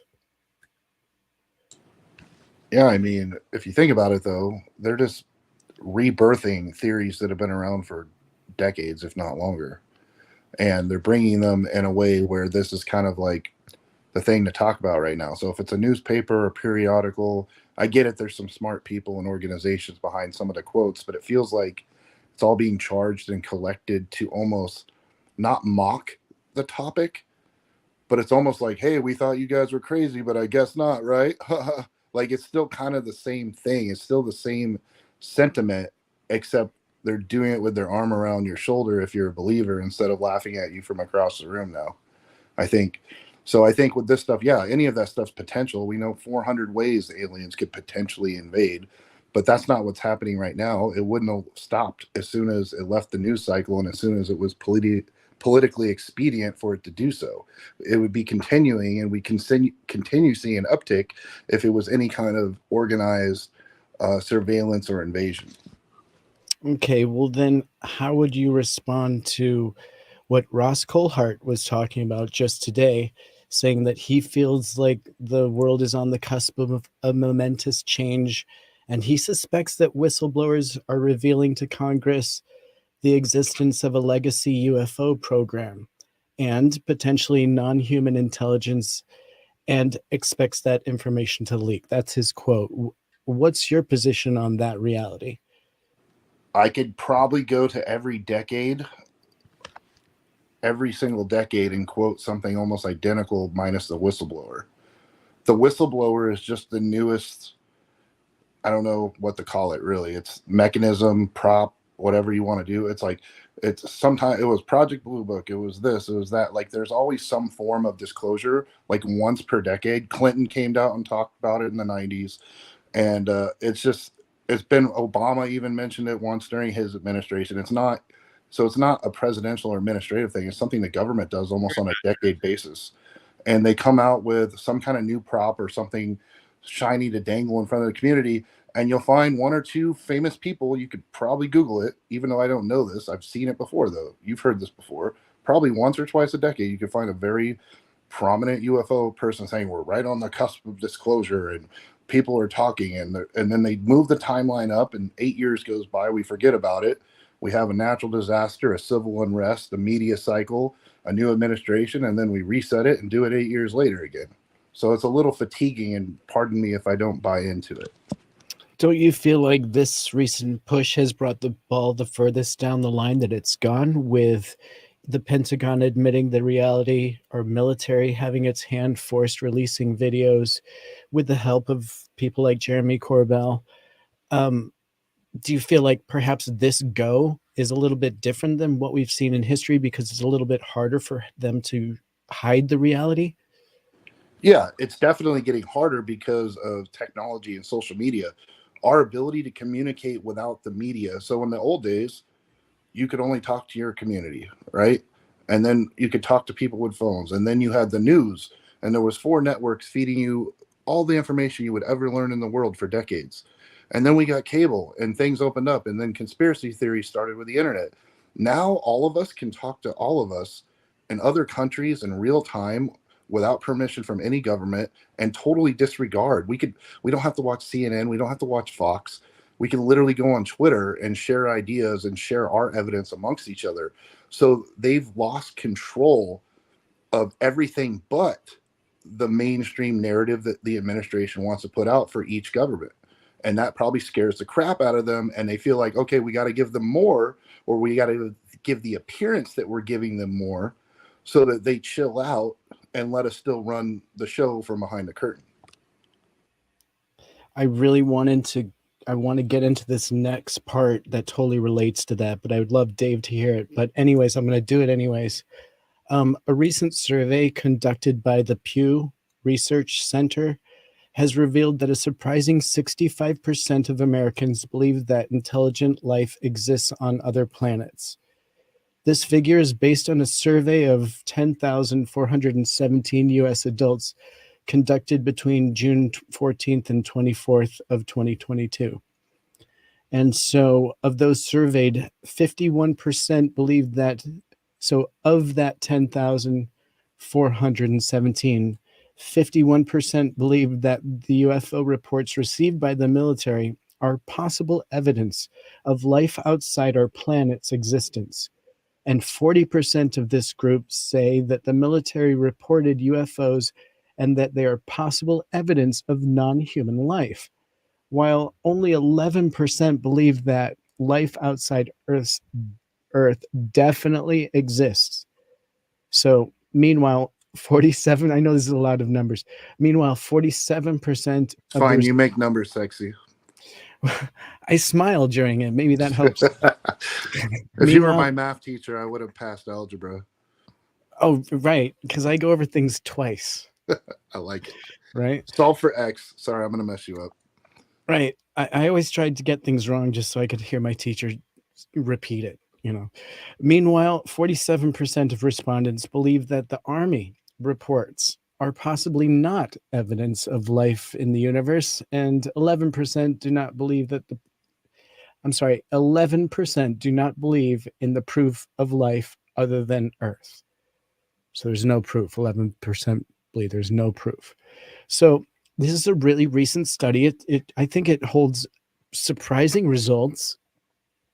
How do you feel about that? And how would you, if you were the government, read these results and potentially use this information to sway popular opinion? Well, I can already tell you what my brother-in-law would be screaming at me right now, which is because he's a MIT stats nerd. He would be saying 4,000 is not a good enough sample size, but I think we can all agree. 10,000. Yeah, it was 10,400. Yeah, but I mean, out of billions of people. But in any case, okay, I'll go with that sentiment of those percentages, because just living life and talking to thousands of humans, I agree with those. I think you would too. And I think people want to believe that there's something out there. And I think the logic says there probably is. I think it definitely matters the context of what qualifies as that life. Where is it at? Is it actually here? If not, why not? Is it Fermi's paradox? Is it, any kind of other number of issues? Or is there nothing? And I think to think that there's nothing, it's just that's a pessimistic, shitty outlook on life, right? Because then what do we even matter? What is our you can have your religion and your own faith-based answers to that question, but I mean just as human beings on this rock in the middle of the universe, I think it gives us purpose, or at least the hope of the purpose of our coexistence in the ecosystem of the universe. I think there's something to it of that. And I think to answer your last question, the government, they know we want to know. They know that the majority of people believe. And I think if they do know, I'm staunch about this because I have no evidence. I have no evidence to the contrary, but it's like, I think if they know there's stuff out there, because I know there's stuff out there. I don't know what it is. I don't know where it is, But I feel like if they have anything, whether it's a piece of craft or whatever, they haven't figured it out. And the last thing they want to do is look inept, because that could cause fear in itself. Okay, guys, we got this stuff in the desert, but nobody mess with it because we've been looking at it for 50 years. We don't have a damn idea. We have no idea how this shit works. So, well, I can tell you, don't worry about it. I left the sexiest stat for last, and so Dave, you're back. I've been choking out some stats for everyone.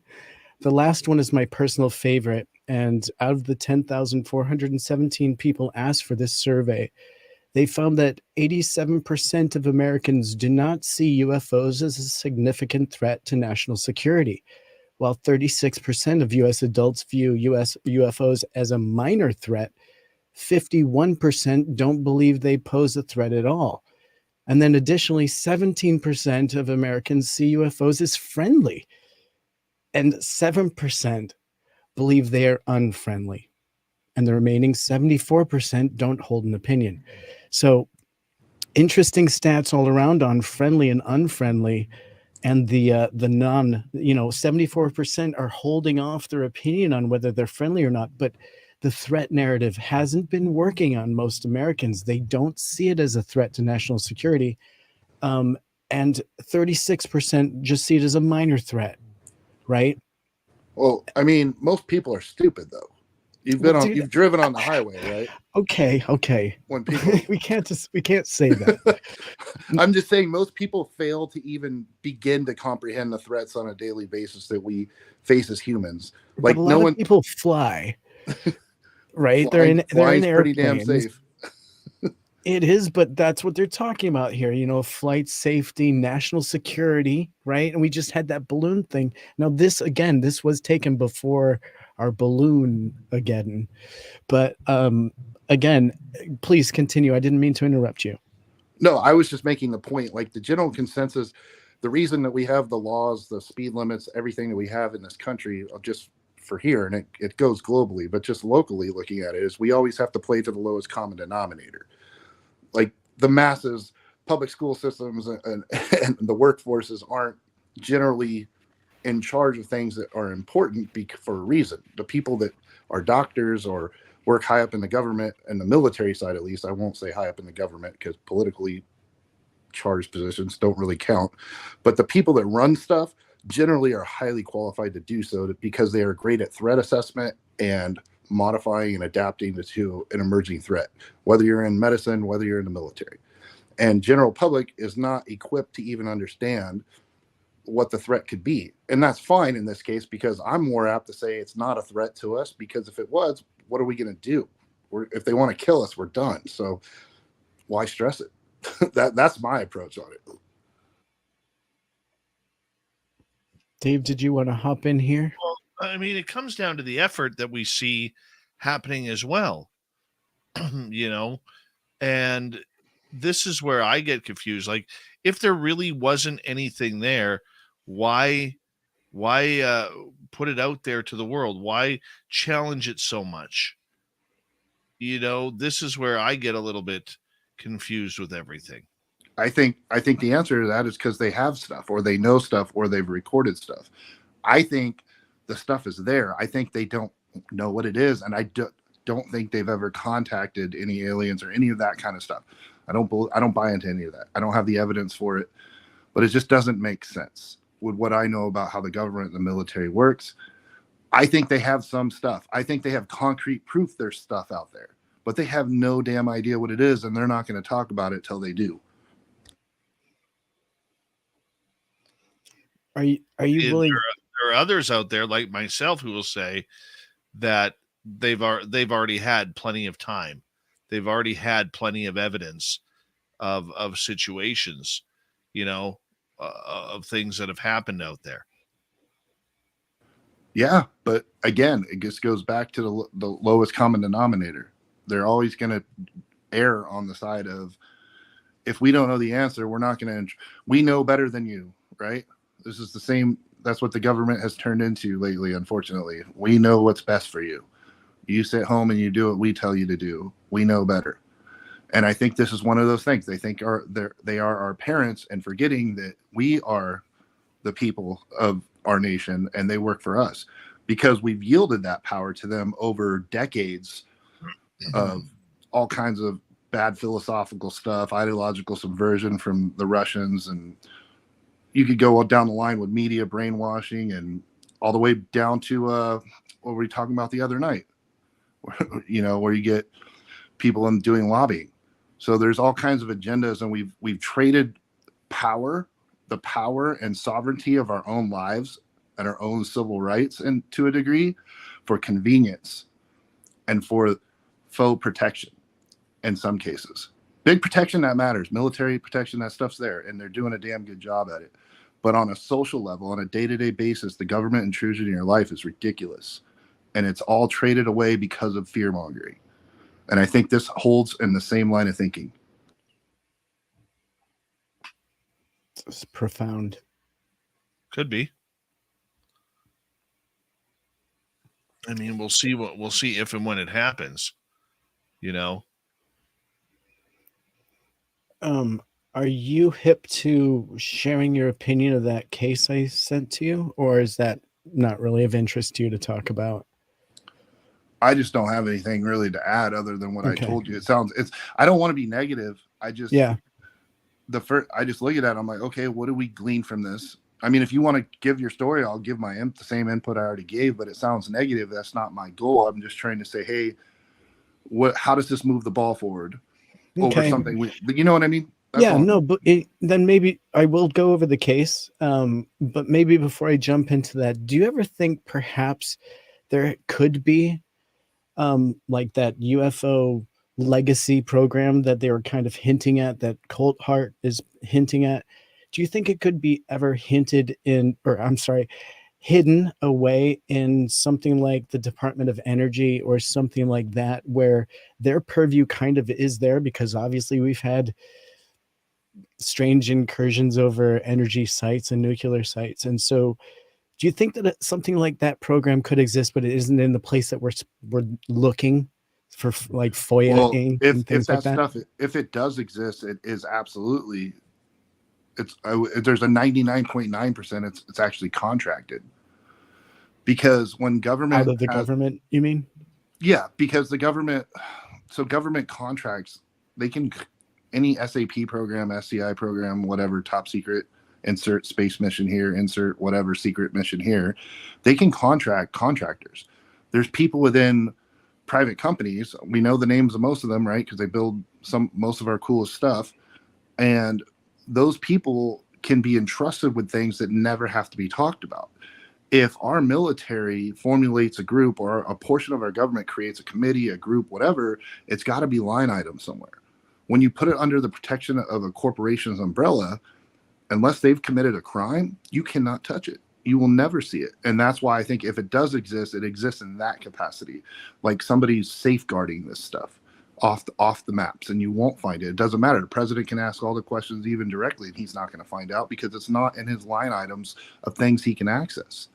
It's some general somewhere that has a contract, and it probably says like toilet paper in the supply closet for $10 billion or something line itemed on it. And it's something in a hangar. You know what I mean? That's how that stuff works. It's not going to be that obvious. And so they're kind of hinting at that may come to light. How would that present itself potentially? The only way that comes to light is if you have somebody who actually worked directly. You can't have hearsay in these things anymore. It's not going to work. So everybody that's a whistleblower coming on right now, I'm like, okay, cool. Maybe you're legit, maybe you're not. But until you give me the details that I need to qualify you, and guess what? Your position, unfortunately, especially if you work in intelligence, just telling me your position and trust me, bro, and your security clearance isn't good enough, because maybe you're full of it. Maybe you have another agenda. Maybe you're out for yourself, But there's ways to determine, if you get enough people together, if you get enough random guys that worked at enough places together, they can fact check these people, then you will actually create something that no one ever planned on as a way to vet them, that they never anticipated. Awesome. Thanks for that. On that note, gentlemen, I'm going to cut this early because I got to get up with my son in the morning for school. and I'd like to get at least 6 hours sleep. So I'm not going to get another costume change in. Great. No more costume changes at Beyonce. God, I was getting my silk stuff ready too. All right. All the single ladies, Maybe all next the time. We'll see you in 2 days. This is my favorite part of chat because like 15 people will spam in as you're closing out saying I'm a fraud, and I love it. But thanks, guys, for having me. And Chad, I love you. It's always a pleasure. I want to remind everybody just about Las Vegas once again that if you are coming to Las Vegas and you have emailed in to info@spacedoutradio.com, it is time to get your tickets bought.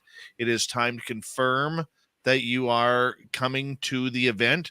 We need to know how many tickets you're getting. Are you going to be a VIP or not? And it's something that we need to get to here in the next little bit. And you know what? We got a great group of people who are coming in. I'll read them to you. Let me just pull it up here. Where do I have it? Here's who's coming to the event for you guys. We got Merle. We got Carter Bouchard, Varla Ventura, Bigfoot Rob. Brian Bowden is hoping to be there, even though he just had a heart attack last week. The Crypto Guru, Ronald Murphy, Science Bob, Lala Bright, Joe Mergia, Tim Senor, Michael Schratt, Melinda Leslie, Lorian Fenton, Nisha Johnson. Don't know about Grant Cameron yet. Still working on that one. Jim Goodall will be there. Talk to Ben and Joe from UFO Garage. They're planning on being there. And maybe Walter Bosley and Matt Ford. They are planning on trying to get time to get over to Vegas as well. And we might have some more people just show up randomly. So we got a great list of people who are going to be there. Random guy's going to be there. Tim's going to be there. I'm going to be there. Our team is going to be there. We want all of you guys to be there and get your tickets in, because VIP tickets, we need them paid up by April 1st, because we got to get the swag bags going and know how many T-shirts we're going to get, how many stickers, how many Mighty Moose beard oils. We got to get a bunch of stuff here for you coming on up, and we just need the numbers. So if you could do that, we'd appreciate it. Go to info@spacedoutradio.com and get everything going. And if you check your email, even in your junk mail, you may already have an email from us. We do need confirmation here very, very soon. On that note, random guy, Tim, thank you. Big thank you to our super chatters tonight: Derek, Stacy, Bob, Sally, Kira, Nancy, Ed, Stephen, and Ann B. Really appreciate it. Look at that lip blade growing on in. Look at that lip blade. Appreciate it, guys. Hot stuff. Take care. See you all tomorrow.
Stay healthy, my friend. You too. You need bail money, give me a call. Always, Dad. Take care. You too.